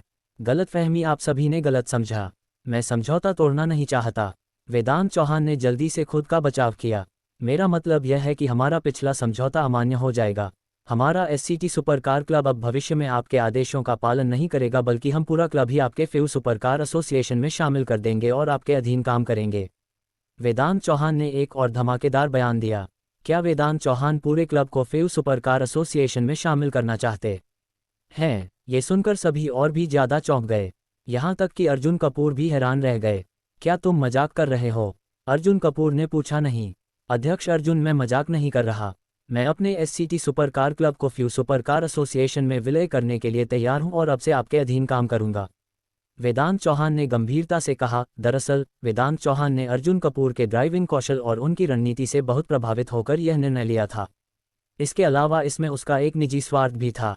यदि वह समझौते के अनुसार सुपर कार एसोसिएशन के अधीन होता तो एससीटी सुपर कार क्लब की रैंकिंग तीसरे स्थान पर गिर जाती। लेकिन यदि वह पूरे क्लब को सुपर कार एसोसिएशन में मिला दे तो वे संयुक्त रूप से पहले स्थान पर आ सकते हैं। अर्जुन सर, हमारा क्लब आपके एसोसिएशन में शामिल होगा तो आपके एसोसिएशन की ताकत और भी बढ़ जाएगी और हम सीधे WT सुपर कार एसोसिएशन को टक्कर दे पाएंगे।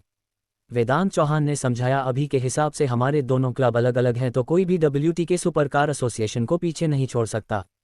लेकिन यदि हम साथ आ जाए तो हम बराबरी पर होंगे। वेदांत चौहान ने एक बड़ी रणनीति सामने रखी। ठीक है, ये थोड़ा अचानक हुआ है, लेकिन मैं इस पर विचार कर सकता हूँ। अर्जुन कपूर ने कहा। विलय करना आसान नहीं होता, कई चीजें ध्यान में रखनी पड़ती हैं, लेकिन इस पर ठीक से योजना बनाई जा सकती है। फिलहाल ये तय हो चुका था। सुपर कार एसोसिएशन हैदराबाद की नंबर 1 सुपर कार एसोसिएशन बन चुका था। अध्यक्ष अर्जुन, अब से सब कुछ आपकी कमान में रहेगा। वेदांत चौहान ने विनम्रता से कहा। तभी सिस्टम की आवाज आई। डिंग एससीटी सुपरकार क्लब को हराकर फ्यू सुपरकार एसोसिएशन को हैदराबाद की शीर्ष सुपरकार एसोसिएशन बनाने का मिशन पूरा हुआ। बधाई हो, आपको दीपाली घड़ी कंपनी के 12% शेयर मिले। शेयर अधिग्रह अनुबंध आपके होटल में रखा गया है। बधाई हो, आपको 142 अनुभव अंक मिले। अब अर्जुन कपूर के पास दीपाली घड़ी कंपनी के 87% शेयर हो चुके थे। बस 13% और मिलने की देर थी और पूरी कंपनी उनकी हो जाएगी। अर्जुन कपूर बहुत खुश था, लेकिन तभी सिस्टम की दूसरी घोषणा आई। डिंग संबंध समाप्ति के 58वें दिन का इनाम, दीपाली घड़ी कंपनी के 13% शेयर, जिससे आप इस कंपनी के 100% मालिक बन गए हैं। शेयर अधिग्रह अनुबंध आपकी स्टडी रूम में रखा गया है। क्या 13% शेयर सिस्टम ने जो इनाम दिया वह बिल्कुल वही था जिसकी उन्हें जरूरत थी। अब अर्जुन कपूर के पास दीपाली घड़ी कंपनी के 100% शेयर हो गए थे। इसका मतलब था कि यह पूरी कंपनी अब उनकी थी और उन्होंने आधिकारिक रूप से इस वैश्विक घड़ी ब्रांड को अपने नियंत्रण में ले लिया था। अब दीपाली घड़ी कंपनी का मालिक केवल अर्जुन कपूर है। ₹00 अरब रुपए की यह कंपनी अब अर्जुन कपूर के अधीन थी। उनका धन और प्रभाव तेजी से बढ़ रहा था। अब अर्जुन कपूर का अगला लक्ष्य रेड्डी परिवार को पूरी तरह से खत्म करना था। क्या शानदार दिन है। फ्यू सुपरकार एसोसिएशन की बैठक के बाद अर्जुन कपूर ने रात के खाने के लिए समय निकाला। खाने के बाद अर्जुन कपूर को रेड्डी परिवार के आंतरिक झगड़ों की जानकारी मिली। उन्होंने उन नामों की एक सूची देखी जो जगदीश बैनर्जी को बाहर निकालना चाहते थे। यदि मैं सही व्यक्ति को चुन लूं और उसे समर्थन दूं तो रेड्डी परिवार का साम्राज्य जल्द ही बिखर जाएगा।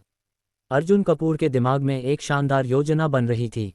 अध्याय 291। अर्जुन कपूर ने रेड्डी परिवार के एक प्रत्यक्ष वंशज शिवम रेड्डी को चुना, जो महेंद्र रेड्डी का 5वां पुत्र था।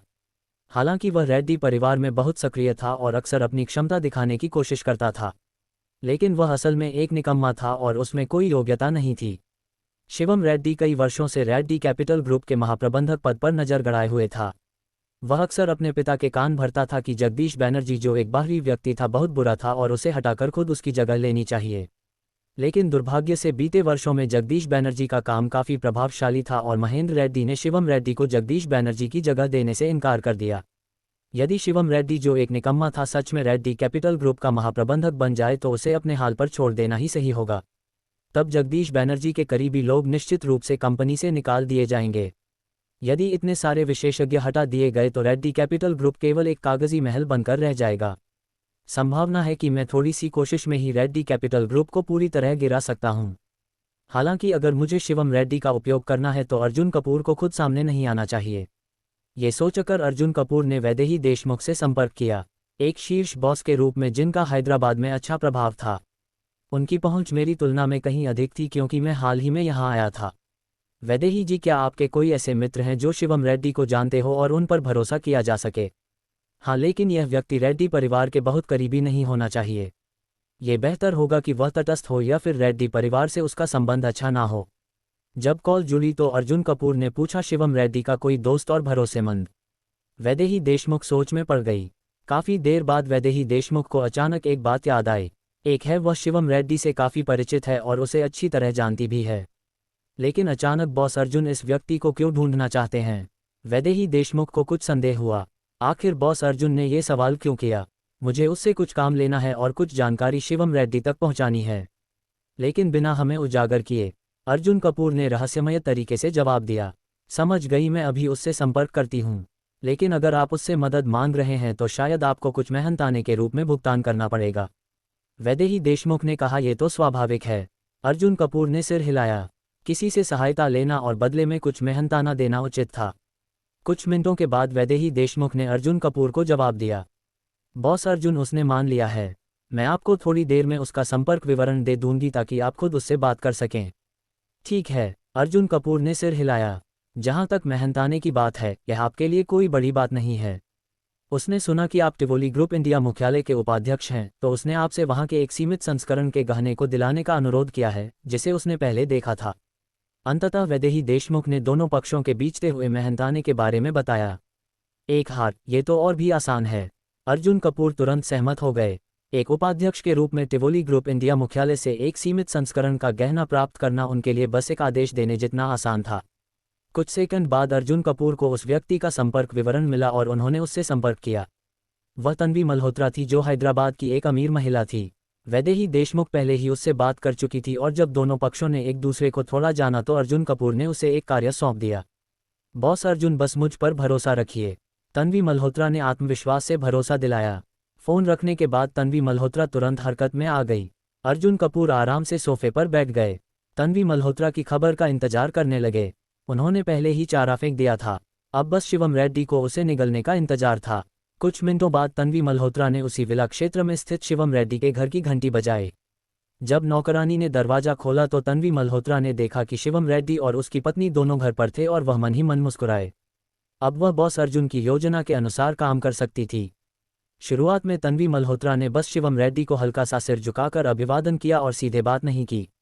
इसके बाद तन्वी मल्होत्रा और शिवम रेड्डी बातचीत में लग गए और इधर उधर की बातें करने लगे।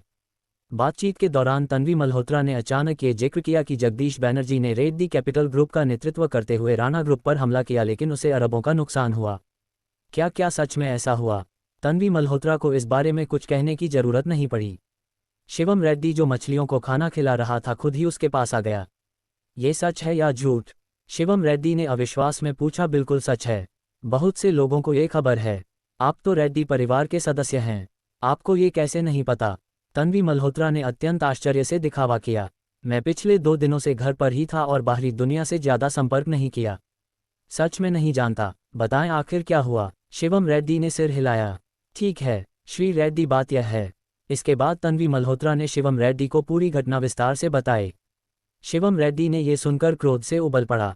बेकार जगदीश बैनर्जी एक मामूली अर्जुन कपूर और एक साधारण राणा ग्रुप से निपटने में असफल रहकर उसने परिवार को शुरुआत में ही अरबों का नुकसान करा दिया। ये सच में एक निकम्मा आदमी है। अगर मैं रेड्डी कैपिटल ग्रुप का महाप्रबंधक होता तो ऐसा कभी नहीं होता।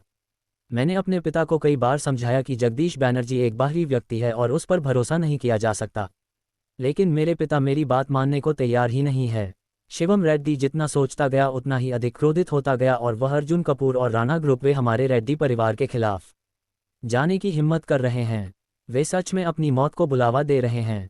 शिवम रेड्डी ने ठंडी हंसी हंसी। अगर मैं रेड्डी कैपिटल ग्रुप का महाप्रबंधक होता तो मैं कुछ ही चालों में अर्जुन कपूर को पूरी तरह बर्बाद कर देता और रेयान ग्रुप को मिट्टी में मिला देता, शिवम रेड्डी ने आत्मविश्वास से कहा। इसके अलावा शिवम रेड्डी का नालायक होना ही नहीं बल्कि उसका अंधा आत्मविश्वास भी उसकी विशेषता थी। हाँ, आखिर रेड्डी साहब कौन है? तन्वी मल्होत्रा ने सहमति जताई। हाँ रेड्डी साहब, मैंने सुना है कि रेयान ग्रुप ने एक कंपनी युवराज एंटरप्राइजेज में 3 से 4 अरब का भारी निवेश किया है। बाद में तन्वी मल्होत्रा ने जोड़ा, हालांकि युवराज एंटरप्राइजेज का वर्तमान विकास कुछ खास अच्छा नहीं चल रहा। अगर आप चाह तो इसे दिवालिया कर सकते हैं और सीधे रेयान ग्रुप को 3 से 4 अरब का जबरदस्त नुकसान पहुंचा सकते हैं। तन्वी मल्होत्रा के ये कहते ही शिवम रेड्डी की आंखों में चमक आ गई। क्या शानदार अवसर है! यह एक जीवन में एक बार आने वाला मौका है। शिवम रेड्डी के दिमाग में एक योजना आई। क्या आप मुझे युवराज एंटरप्राइजेस के बारे में और जानकारी दे सकती हैं? शिवम रेड्डी ने बेसब्री से पूछा।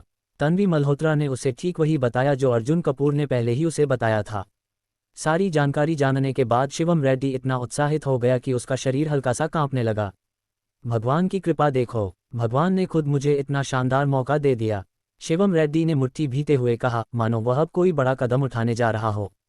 मिस तन्वी, इन 2 महत्वपूर्ण खबरों के लिए आपका बहुत बहुत धन्यवाद। अब से आप हमारी हमेशा की मित्र हैं। शिवम रेड्डी ने तन्वी मल्होत्रा का बार बार आभार प्रकट किया। इसके बाद शिवम रेड्डी ने अपना कोट उठाया और जल्दी से बाहर निकल गया। तन्वी मल्होत्रा ने अभी भी शिवम रेड्डी के घर पर कुछ और समय बिताया। वह सुनिश्चित करना चाहती थी कि कोई गलती ना हो। लगभग 10 मिनट की बातचीत के बाद उसने पूरी तरह आश्वस्त होकर वहां से विदा ली। जैसे ही वह अपनी विला में पहुंची, उसने तुरंत अर्जुन कपूर से संपर्क किया। अध्याय 292 बॉस अर्जुन, मामला आपके आदेश के अनुसार निपटा दिया गया है।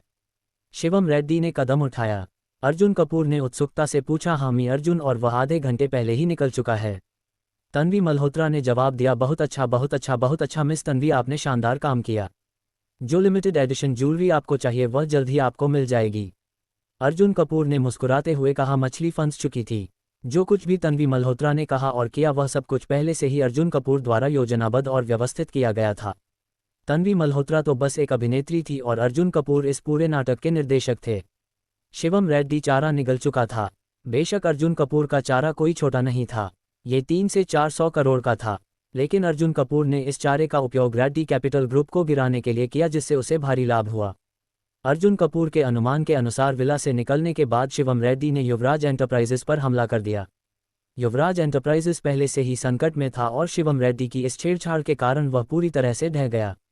एक तनावपूर्ण रात के बाद अगले ही दिन सुबह युवराज एंटरप्राइजेज ने दिवालिया होने की घोषणा कर दी। राणा ग्रुप का 3 से 4 अरब का निवेश पूरी तरह से डूब गया।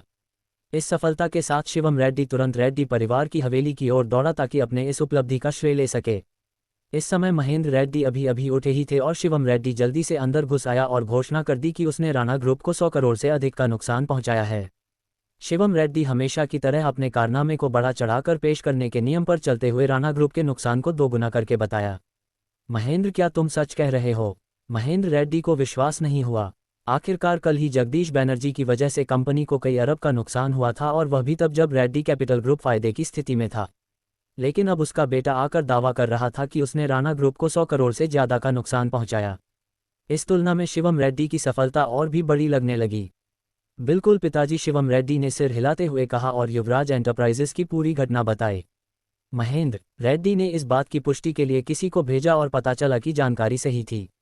बस नुकसान की वास्तविक राशि थोड़ी कम थी, लेकिन फिर भी उनका बेटा सचमुच राणा ग्रुप और अर्जुन कपूर को काफ़ी नुकसान पहुंचा चुका था, जबकि जगदीश बैनर्जी ने उन्हें नुकसान ही पहुंचाया था। जब महेंद्र रेड्डी सोच रहे थे तभी रेड्डी परिवार के कुछ अन्य सदस्य जो जगदीश बैनर्जी से नाक थे वहां आ गए। उन्होंने भी महेंद्र रेड्डी से जगदीश बैनर्जी की बुराई करनी शुरू कर दी।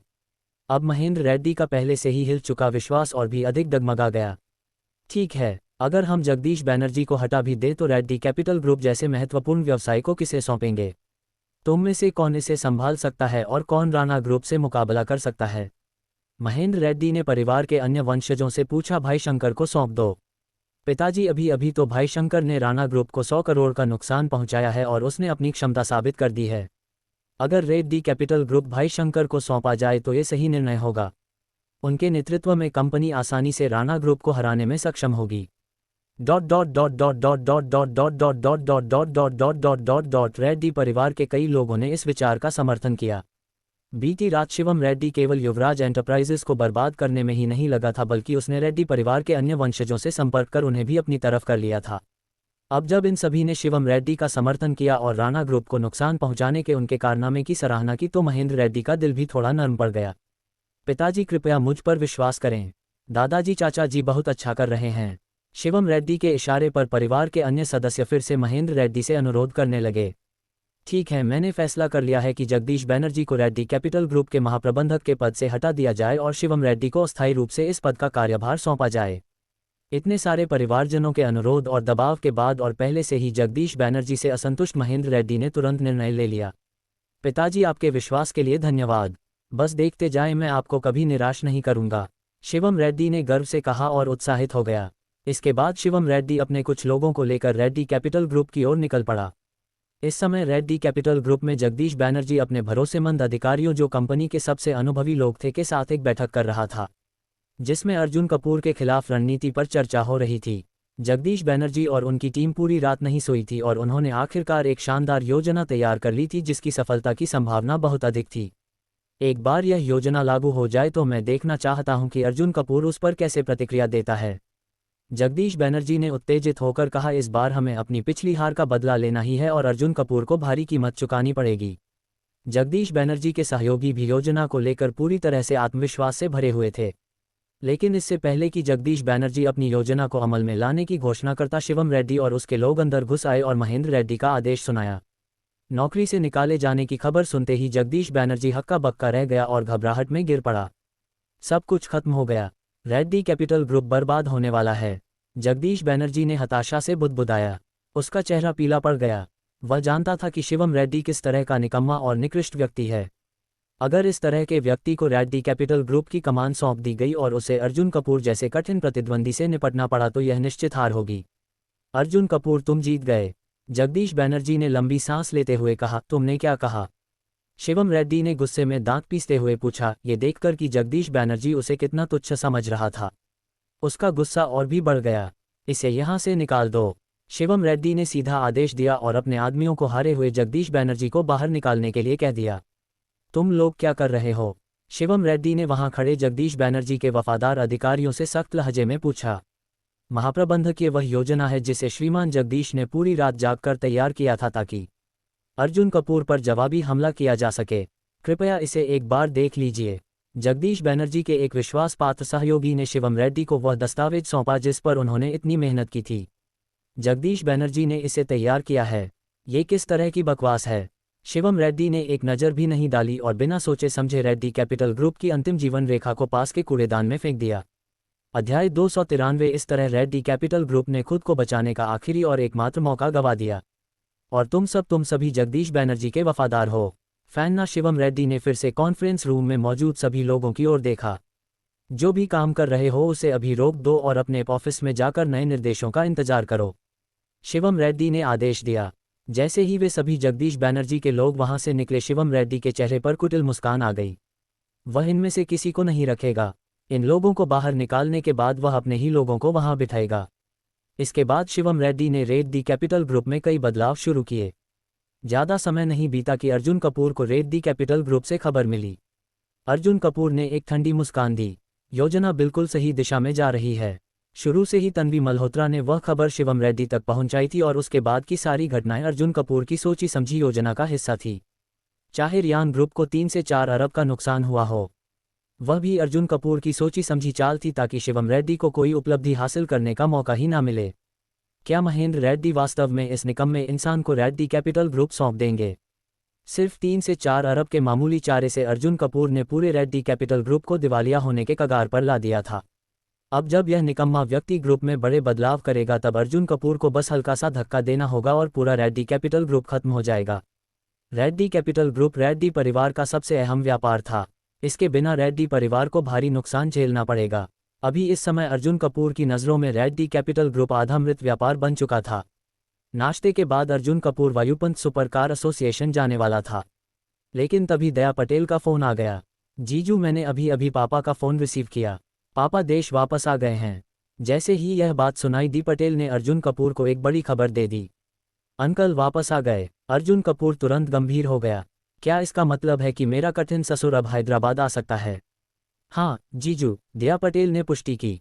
दया, ये खबर बहुत अहम है। अर्जुन कपूर ने कहा। उसका सौभाग्य था कि उसकी होने वाली साली इतनी प्यारी और मददगार थी। जब दया पटेल ने उसे इतनी अहम खबर दी तो अर्जुन कपूर ने उसका शुक्रिया अदा किया और पूछा कि क्या उसे कोई तोहफा चाहिए। मुझे कोई तोहफा नहीं चाहिए, लेकिन जीजू यहाँ एक छोटी सी समस्या है। क्या आप आकर मेरी मदद कर सकते हैं? दया पटेल ने झिझकते हुए कहा। समस्या क्या, परेशानी है, बताओ। अर्जुन कपूर ने पूछा। जीजू, हाल ही में हैदराबाद विश्वविद्यालय के एक लड़के ने मुझे प्रपोज किया था, लेकिन मैंने मना कर दिया। दया पटेल ने समझाया। उसे कई लड़कों ने प्रपोज किया था, लेकिन उसने हमेशा मना कर दिया था। समस्या ये थी कि यह नया लड़का बाकियों से अलग लग रहा था। वह सिर्फ उसे प्रपोज नहीं कर रहा था, बल्कि इस बहाने उसे लगातार तंग कर रहा था और परेशानी खड़ी कर रहा था। यही बात दया पटेल को परेशान कर रही थी। अर्जुन कपूर की सहमति मिलते ही सिस्टम की आवाज़ आई। कृपया स्वीकार करें। अस्थायी मिशन जारी। दया पटेल की समस्या हल करने के लिए सहमति दें। मिशन इनाम। विश्व में केवल 3 यूनिट वाली टॉप सुपर कार, एक पगानी जेड और डा HP बारकटा। मिशन इनाम 136 अनुभव अंक दिया। तुम बस विश्वविद्यालय में रुको, मैं तुरंत पहुंच रहा हूं। यह मामला मुझ पर छोड़ दो। अर्जुन कपूर ने हामी भर दी। ठीक है, धन्यवाद जीजू, दया पटेल ने हंसते हुए कहा। अब जब उसके जीजू ने मदद करने का वादा कर लिया था तो उसे पूरा भरोसा था कि यह समस्या जल्द ही हल हो जाएगी। जैसे ही अर्जुन कपूर ने दया पटेल की मदद करने की सहमति दी, सिस्टम की आवाज़ फिर से आई। कृपया स्वीकार करें। मिशन पूरा। दया पटेल की समस्या हल करने का वादा किया। बधाई हो, आपको प्राप्त हुआ विश्व की 3 यूनिट में से एक top super car Pagani Zonda HP Barchetta. गाड़ी आपके होटल पार्किंग में रखी गई है, कृपया चेक करें। बधाई हो, आपको प्राप्त हुए 136 अनुभवांक। मिशन पूरा हो गया। अर्जुन कपूर चौंक गया। उसे लगा था कि यह मिशन तब पूरा होगा जब वह खुद जाकर दया पटेल की समस्या हल करेगा, लेकिन यहाँ तो बस हामी भरने से ही मिशन पूरा हो गया। ये तो आसान था। इसके बाद अर्जुन कपूर तुरंत होटल की पार्किंग में पहुंचा। वहां कई पार्किंग स्पेस उसके लिए रिजर्व थे। जैसे ही उसने देखा, वहां एक black convertible Pagani Zonda HP बारकटा खड़ी थी। पहली ही नज़र में अर्जुन कपूर इस कार की खूबसूरती से प्रभावित हो गया और मन ही मन बोला, वाकई ये दुनिया की सबसे शानदार सुपर कारों में से एक है। अर्जुन कपूर सीधा गाड़ी में बैठा और उसे सीधे हैदराबाद विश्वविद्यालय की ओर दौड़ा दिया। दूसरी ओर दया पटेल अपने हॉस्टल से निकलकर विश्वविद्यालय के गेट पर अर्जुन कपूर का इंतजार कर रही थी। लेकिन अर्जुन कपूर के आने से पहले वहां सुपर कारों का एक छोटा सा ग्रुप आ गया। इस ग्रुप में 4 गाड़ियां थीं। सबसे आगे थी एक फरारी ला फरारी, जिसकी कीमत 20 करोड़ से ज़्यादा थी। बाकी सभी करोड़ों की सुपर कारें थीं। सबसे आगे वाली फरारी दया पटेल के पास आकर रुकी। उसमें से एक लड़का उतरा जिसका रवैया बहुत ही उड़ा था। दया, तुम यहाँ क्यों खड़ी हो? उसने बहुत आत्मीयता से पूछा। जितिन सक्सेना, दफा हो जाओ यहाँ से। दया पटेल गुस्से और झुंझलाहट से बोली। उसके सामने खड़ा ये लड़का वही था जो उसे बार बार तंग कर रहा था। दफा हो जाऊं कोई बात नहीं, लेकिन पहले तुम मुझे सिखाओ कि कैसे तुम्हारे दिल में जगह बना सकूं। जितिन सक्सेना की बेहुदा बातों ने दया पटेल का सिर दर्द और बढ़ा दिया। लेकिन इससे पहले कि जितिन कुछ और कहता, अचानक एक तेज सुपरकार की गरज सुनाई दी। जीजू आ गए। दया पटेल चहक उठी। जितिन सक्सेना और उसके साथी जब अर्जुन कपूर की कार को देख पाए तब तक उनके चेहरे सफ़ेद पड़ चुके थे। अध्याय 294। वे कोई भ्रम नहीं देख रहे थे। ये तो वह प्रसिद्ध पगानी जोंडा HP बारकटा है। सभी अपनी आंखों पर यकीन नहीं कर पा रहे थे। उन्होंने बार बार अपनी आंखें मिली यह सुनिश्चित करने के लिए कि वे सही देख रहे थे। क्या तुम मजाक कर रहे हो? क्या इस टकी सुपर कार हैदराबाद में आ सकती है? क्या ये सच में दया पटेल का जीजू है? जितेंद्र सक्सेना के साथ खड़े उसके साथी मंत्रमुग्ध होकर बुदबुदाने लगे। कुछ को तो यकीन ही नहीं हो रहा था कि जो वे देख रहे हैं वह सच में हो रहा है। जितेंद्र सक्सेना की भी आंखें अविश्वास से फैल गई। जैसे ही सब आश्चर्य से एक दूसरे को देखने लगे, अर्जुन कपूर धीरे धीरे अपनी कार को दया पटेल के सामने ले आया। दया, गाड़ी में बैठो, अर्जुन कपूर ने कहा। सच्चाई सबके सामने थी। ये वही इंसान था जो पगानी जोंडा HP बारकट्टा चला रहा था। दया पटेल का जीजू जितिन सक्सेना और उसके साथी सदमे में आ गए। जीजू, ये कौन सी कार है? इसका दुनिया में कितने यूनिट्स हैं? दया पटेल ने गाड़ी में बैठने से पहले पूछा। ओह, ये पगानी जोडा HP बारटी है जो दुनिया में सिर्फ 3 यूनिट्स में सीमित है। क्यों? अर्जुन कपूर ने लापरवाही से जवाब दिया। इस उत्तर को सुनकर दया पटेल ने जितेंद्र सक्सेना की ओर देखा।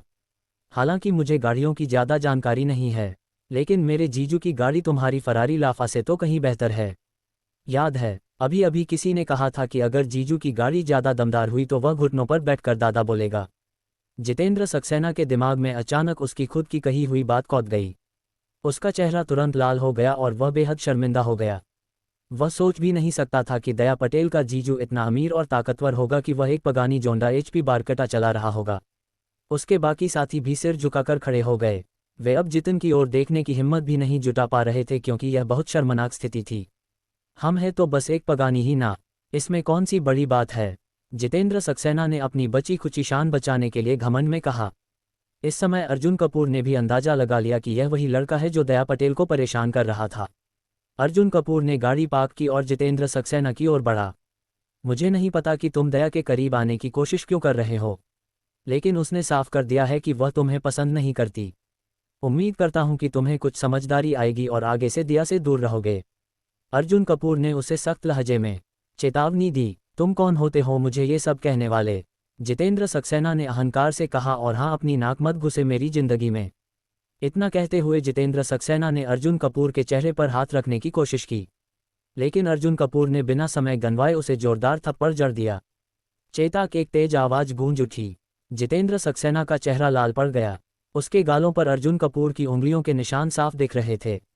आपने चेहरे को पकड़ते हुए जितिन सक्सेना दर्द से चिल्लाया। ये देखकर उसके साथी तुरंत उसके पास आ गए। तूने हाथ उठाने की हिम्मत कैसे की? क्या तुझे पता भी है कि मिस्टर जितिन कौन है? ये हैदराबाद विश्वविद्यालय है और तूने मिस्टर जितिन पर हाथ उठाया। कई साथी जितिन के बचाव में उतरे और अर्जुन कपूर को सबक सिखाने के लिए तैयार हो गए, लेकिन जितिन सक्सेना ने उन्हें रोक दिया। उसने गुस्से में दांत पीसते हुए कहा, यह आदमी मेरा है, मैं इसे खुद सबक सिखाऊंगा। आज इसे बताता हूं कि दुनिया में हमेशा कोई ना कोई बड़ा आदमी होता है और आसमान के ऊपर भी एक और आसमान होता है। जितेंद्र सक्सेना ने कई वर्षों तक ताइक्वांडो सीखा था और उसे अपनी मार्शल आर्ट स्किल्स पर बहुत गर्व था। उसे लगा कि वह आराम से दया पटेल के जीजू को हरा देगा। जैसे ही उसने ये कहा, उसने अर्जुन कपूर पर मुक्का चला दिया, लेकिन अर्जुन कपूर ने आसानी से अपना शरीर हल्का सा हिलाया और मुक्का चकमा दे दिया। फिर उसने जितिन सक्सेना के पेट में जोरदार कोहनी मारी। जितिन को तेज दर्द महसूस हुआ और इससे पहले कि वह कुछ सोच पाता, अर्जुन कपूर ने उसे एक और जोरदार लात मारी। जितिन सक्सेना जमीन पर जा गिरा। बहुत दर्द हो रहा है। जितिन पेट पकड़कर जमीन पर लौटने लगा। अब वह बेहद शर्मिंदा और हारा हुआ महसूस कर रहा था। उसे 2 ही झटकों में धूल चटा दी गई थी। ये देखकर जितिन सक्सेना के बाकी साथी घबरा गए। उनके चेहरों की रंगत उड़ गई थी और वे डर से कांप रहे थे। दया पटेल का जीजू न केवल अमीर था बल्कि वह फाइटिंग में भी बहुत जबरदस्त था। इस समय जितेंद्र सक्सेना के साथी अर्जुन कपूर को देखकर घबरा गए थे। अगली बार इतना अकड़ने की जरूरत नहीं है, जरा होशियार बनो, अर्जुन कपूर ने ठंडे स्वर में कहा। इसके बाद अर्जुन कपूर ने गाड़ी में बैठकर दिया पटेल को उसके विश्वविद्यालय छोड़ दिया। जीजू आप बहुत जबरदस्त हो, गाड़ी में बैठते ही दिया पटेल ने उत्साहित होकर कहा। अगर आप नहीं होते तो ये लड़का मुझे कितना तंग करता कौन जानता है। आप बहुत कमाल के हो जीजू। गाड़ी पार्क करने के बाद दया पटेल अर्जुन कपूर को विश्वविद्यालय में घुमाने लगी। अर्जुन कपूर भी अपने होने वाले ससुर के वापस लौटने के बारे में और जानकारी लेना चाहता था, इसलिए वह तैयार हो गया। वह दोनों घूम ही रहे थे कि अचानक अर्जुन कपूर के सामने एक हैंडसम लड़का आकर खड़ा हो गया। क्या आप वायुपुंज सुपरकार एसोसिएशन के अध्यक्ष अर्जुन कपूर हैं? उस लड़के ने सम्मान से पूछा। हाँ, मैं अर्जुन कपूर हूँ। तुम कौन हो? अर्जुन कपूर ने पूछा। हेलो अध्यक्ष अर्जुन, मैं स्पीडिक सुपरकार क्लब का सदस्य हूँ जो पहले हैदराबाद में दूसरे स्थान पर था। अब हमारे अध्यक्ष वायुपुंज सुपरकार एसोसिएशन के साथ विलय पर चर्चा कर रहे हैं, उस लड़के ने बताया। अच्छा, अर्जुन कपूर ने सिर हिलाया। क्या मैं आपके साथ एक फ़ोटो खिंचवा सकता हूँ? लड़के ने विनम्रता से पूछा। बिल्कुल, अर्जुन कपूर ने सहमति दे दी। धन्यवाद अध्यक्ष। फ़ोटो खिंचवाने के बाद वह लड़का खुशी खुशी चला गया, लेकिन तभी एक अप्रत्याशित घटना घटी। अध्याय 295 जितेंद्र सक्सेना, जिसे अभी अभी अर्जुन कपूर से सबक मिला था, रुका नहीं, बल्कि वह 30 से अधिक गुंडों को साथ लेकर लौटा और अर्जुन कपूर और दिया पटेल को चारों ओर से घेर लिया। अर्जुन कपूर अब भी इतना अकड़ रहे हो? जितेंद्र सक्सेना ने गुस्से में अपनी मुट्ठी भीते हुए कहा। हालांकि अभी थोड़ी देर पहले ही अर्जुन कपूर ने उसकी जमकर पिटाई की थी, लेकिन जितेंद्र सक्सेना ने यह अपमान सहन नहीं किया। उसने अपने लोगों को भेजकर हैदराबाद विश्वविद्यालय से और लड़कों को बुलवाया ताकि वह अर्जुन कपूर से बदला ले सके। इतने सारे लोगों को देखकर दया पटेल थोड़ा घबरा गई, लेकिन अर्जुन कपूर ने तुरंत एक कदम आगे बढ़ाकर उसे अपने पीछे कर लिया। अब बताओ अर्जुन कपूर, अब भी खुद को इतना बड़ा समझ रहे हो? जितेंद्र सक्सेना ने विजय मुस्कान के साथ पूछा। 30 से अधिक गुंडों के साथ खड़े जितेंद्र सक्सेना को अब पूरा भरोसा था कि वह अर्जुन कपूर को हरा देगा, लेकिन अर्जुन कपूर शांत था। उसे प्रणाली से सबसे ऊंचे स्तर की मार्शल आर्ट्स मिल चुकी थी और उसकी ताकत और गति पहले से कई गुना अधिक थी। बाहर से तो शांत दिख रहे हो, लेकिन अंदर से जरूर डर रहे हो ना? जितेंद्र सक्सेना ने व्यंग से कहा। तूने हिम्मत कैसे की मुझे मारने की? आज तुझे 10 गुना भुगतना पड़ेगा, उसने दांत पीसते हुए कहा। अब कुछ ही देर में तू जमीन पर पड़ा होगा और मुझसे माफी मांग रहा होगा।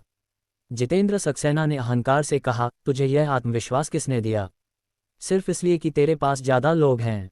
अर्जुन कपूर ने ठंडे स्वर में पूछा। हाँ, मेरे पास अधिक लोग हैं, मेरे पास दर्जनों भाई हैं। जितेंद्र सक्सेना ने गर्व से सिर उठाकर कहा। ज्यादा लोग किसके पास हैं? यह अभी देख लेते हैं। अभी जितेंद्र सक्सेना अपनी बात पूरी भी नहीं कर पाया था कि अचानक दूर से एक तेज आवाज आई। वह लड़का जिसने कुछ समय पहले अर्जुन कपूर के साथ फोटो खिंचवाई थी, 50 और लोगों के साथ आया था। उनकी उपस्थिति ने जितेंद्र सक्सेना की पूरी बढ़त खत्म कर दी। इस लड़के ने फोटो खिंचवाने के बाद उसे वायुपुंज सुपरकार एसोसिएशन ग्रुप में डाल दिया था।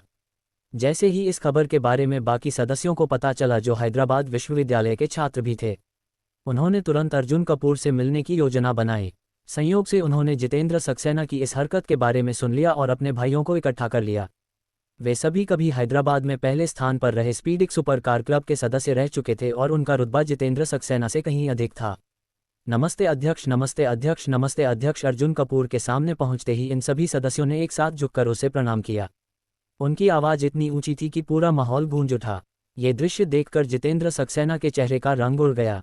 उसके साथी भी डर गए, क्योंकि उन्होंने अर्जुन कपूर के साथ खड़े कुछ लोगों को पहचान लिया था।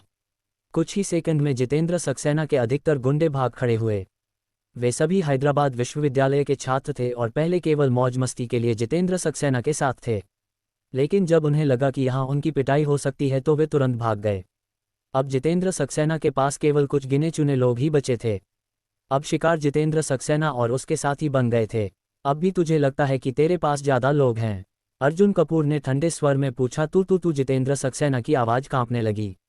अर्जुन कपूर, मैं तुझे चेतावनी देता हूँ, ज्यादा मत उछल। उसने अर्जुन कपूर को धमकाने की कोशिश की, लेकिन अर्जुन कपूर ने उसकी बातों को नज़रअंदाज कर दिया और हल्के से हंसा। सच बता, तू दिया पटेल के पीछे क्यों पड़ा है?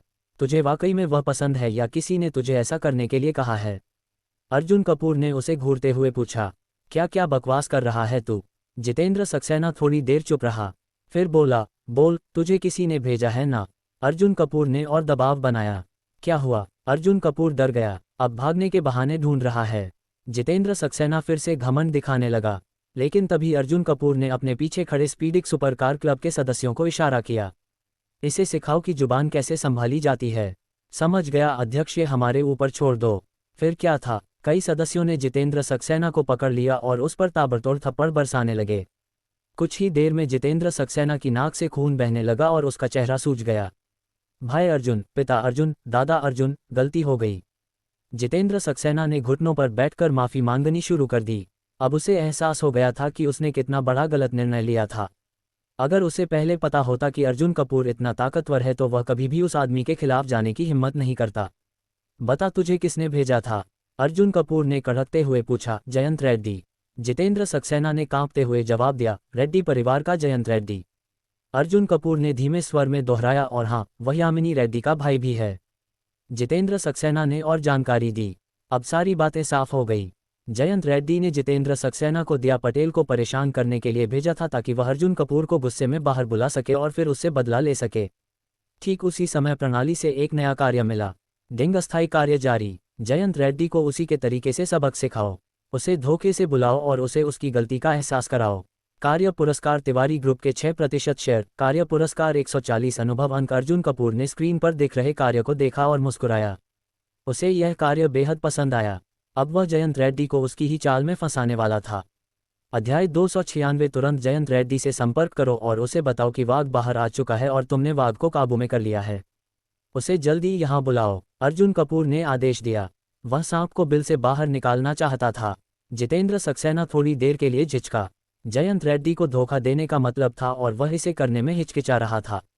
लेकिन जैसे ही अर्जुन कपूर की नज़रें उससे मिली, उसने तुरंत अपना फ़ोन निकाला और जयंत रेड्डी का नंबर मिलाया। उसने वैसा ही कहा जैसा अर्जुन कपूर ने उसे बताया था। सच में ये तो बहुत बढ़िया खबर है। मैं तुरंत आ रहा हूँ। फ़ोन पर यह सुनकर जयंत रेड्डी बेहद खुश हो गया। वह तुरंत अपनी कार में बैठा और हैदराबाद विश्वविद्यालय की ओर तेजी से रवाना हो गया। अर्जुन कपूर, वह बदमाश जो खुद को बड़ा समझ रहा था, न केवल रेड्डी परिवार के खिलाफ गया बल्कि उसने उसकी बहन को भी निशाना बनाया था। इस बार वह अर्जुन कपूर को ऐसा सबक सिखाएगा कि कम से कम कुछ महीने तक वह अस्पताल में रहेगा।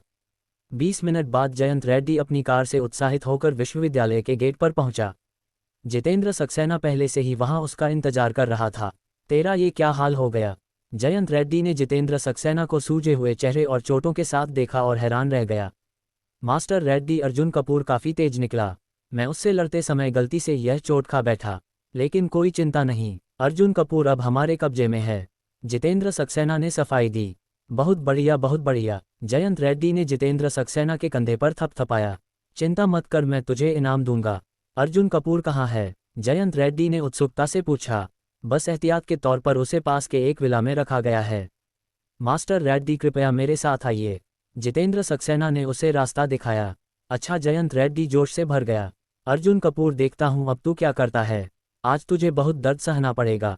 जयंत रेड्डी ने अपने आप से मुस्कुराते हुए कहा। कुछ ही देर में वेव विला पहुंच गए।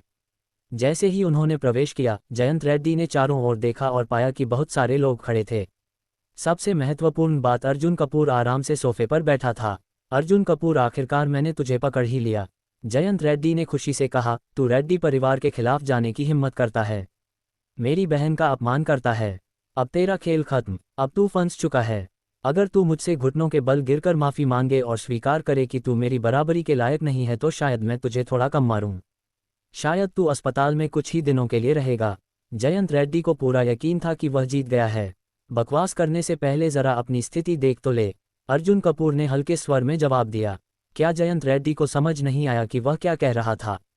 उसने उत्सुकतावश चारों ओर देखा और पाया कि विला का दरवाज़ा 2 लोगों ने घेर रखा था जिससे कोई भी बाहर नहीं जा सकता था। नहीं, तू सोफे पर आराम से क्यों बैठा है? तुझे तो बंधा होना चाहिए था। जयंत रेड्डी के दिमाग में अचानक शक पैदा हुआ। और ये लोग, ये तेरे गार्ड्स की तरह क्यों खड़े हैं? उसने जितेंद्र सक्सेना को घूरते हुए पूछा। क्या हो रहा है? चल, मैं तुझे समझाता हूँ, अर्जुन कपूर ने शांति से कहा। जैसा तूने कहा था, अब तू ही फंस चुका है। शिकार अब तू है। जैसे ही उसने ये कहा, अर्जुन कपूर के लोग आगे बढ़े और उन्होंने जयंत रेड्डी को पकड़कर बांध दिया। अब जयंत रेड्डी का पूरा आत्मविश्वास टूट गया। वह पूरी तरह से डर गया था। उसे समझ में आ गया कि उसे बुरी तरह फंसा लिया गया है। जितेंद्र सक्सेना, तूने मुझे धोखा दिया, जयंत रेड्डी ने गुस्से में चिल्लाया। लेकिन जितेंद्र सक्सेना अर्जुन कपूर की ओर देखने के अलावा और कुछ नहीं कर सकता था।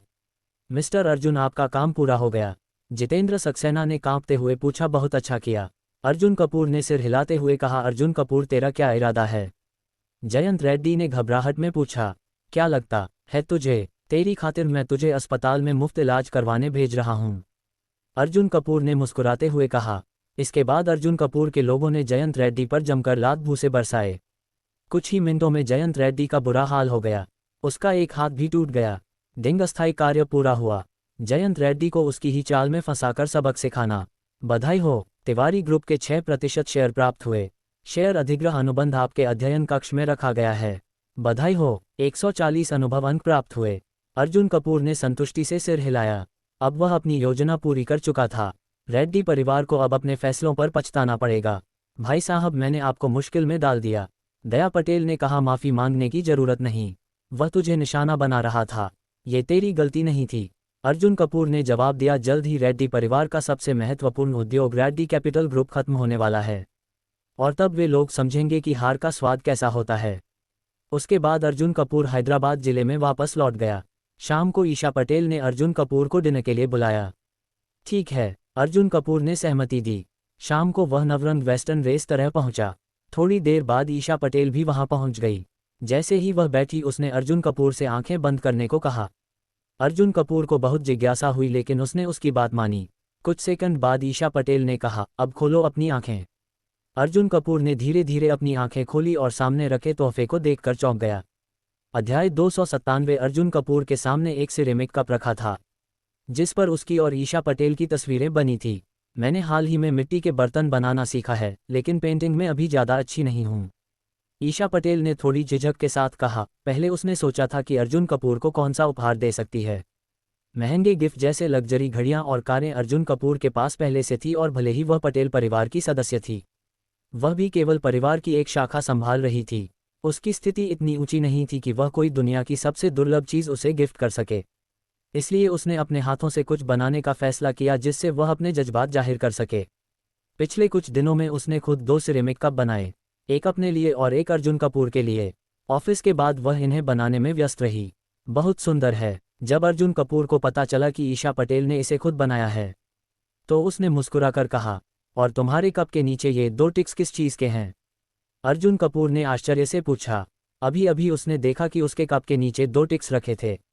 उसे लगा कि इनका कोई विशेष मतलब होगा, इसलिए वह थोड़ा हैरान था। ये गोवा की फ्लाइट टिक्स हैं। कुछ दिनों बाद की, ईशा पटेल ने समझाया। जब से हम मिले हैं, हम दोनों ही अपने अपने कामों में व्यस्त रहे हैं। हमें कभी भी साथ में घूमने का समय नहीं मिला, तो मैंने ये टिप्स बुक करवाई हैं ताकि हम थोड़ा रिलैक्स कर सकें। अर्जुन कपूर तुरंत समझ गया कि ईशा पटेल क्या कहना चाह रही थी। वाकई वे कभी साथ में यात्रा पर नहीं गए थे। यह उनके लिए एक बढ़िया मौका था। दुनिया को एक अलग नज़रिए से देखने का। मैं कुछ खास कपड़े भी खरीद रही हूँ।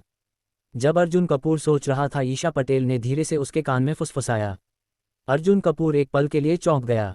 देख लो तुम्हारे पास समय है या नहीं, अगर नहीं तो मैं फ़्लाइट कुछ दिनों के लिए आगे बढ़ा दूंगी, ईशा पटेल ने पूछा। बिल्कुल समय है। अर्जुन कपूर ने टिकट्स पर एक नज़र डाली और तुरंत फैसला कर लिया। उसी समय सिस्टम की आवाज़ आई। डिंग 59वें दिन के अलगाव पर इनाम मल्होत्रा मैंशन खरीद अनुबंध आपके होटल में रखा गया है। कृपया जांचें। हम आज का इनाम अर्जुन कपूर की उम्मीदों से कहीं ज़्यादा था। उसे हैदराबाद का सबसे बड़ा और सबसे शानदार मैंशन मिल रहा था। अब कुछ दिन हैदराबाद रॉयल कार्टन होटल में रहकर शहर की नाइट लाइफ देखने और माहौल बदलने का भी अच्छा मौका था। दोपहर में अर्जुन कपूर ने मल्होत्रा मैंशन देखने जाने का सोचा। खाने के बाद ईशा पटेल ऑफिस चली गई और अर्जुन कपूर अपनी नई प्रॉपर्टी देखने के लिए निकलने ही वाला था कि अचानक रेस तरह का मैनेजर दौड़ते हुए अंदर आया।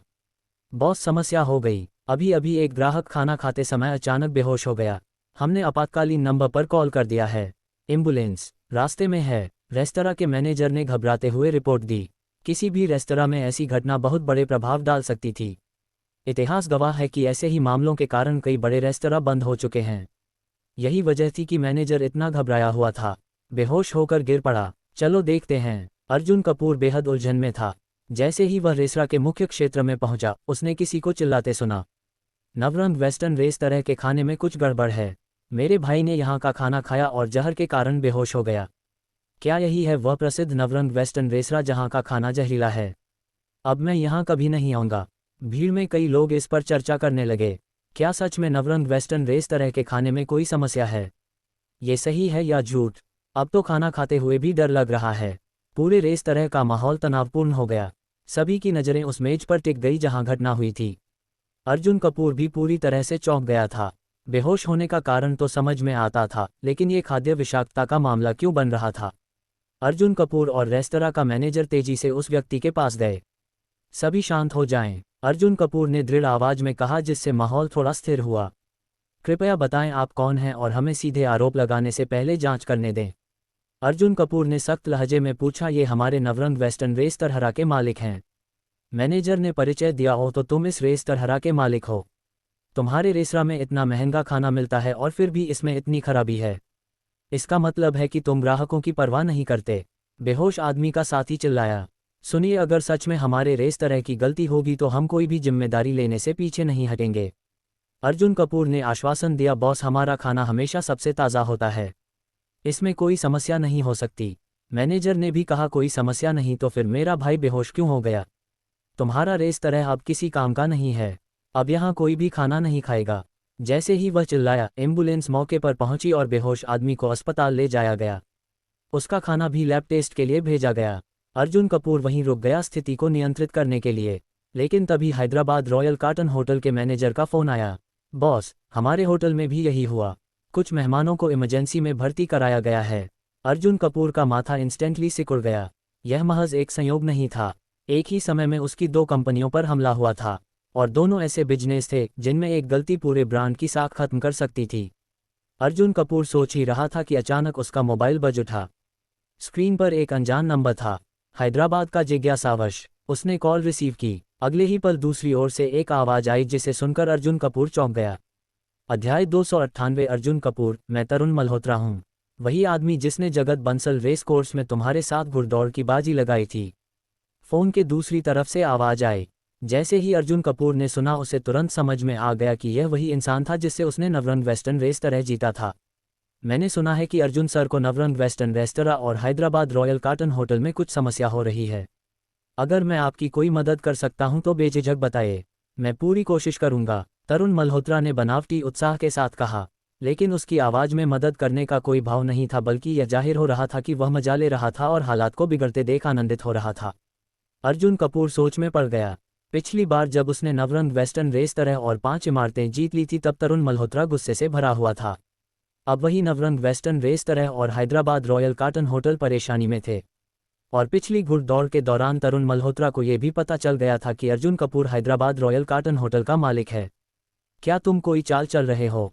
अर्जुन कपूर ने सीधा सवाल किया। अर्जुन सर, आप क्या कह रहे हैं? मुझे कुछ समझ नहीं आ रहा है।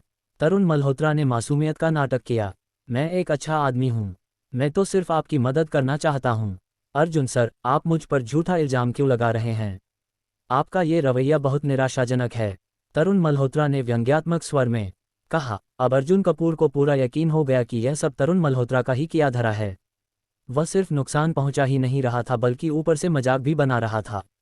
अगर वह सामने होता तो अर्जुन कपूर उसे जरूर सबक सिखा देता। अचानक अर्जुन कपूर के दिमाग में सिस्टम की आवाज़ गूंजी।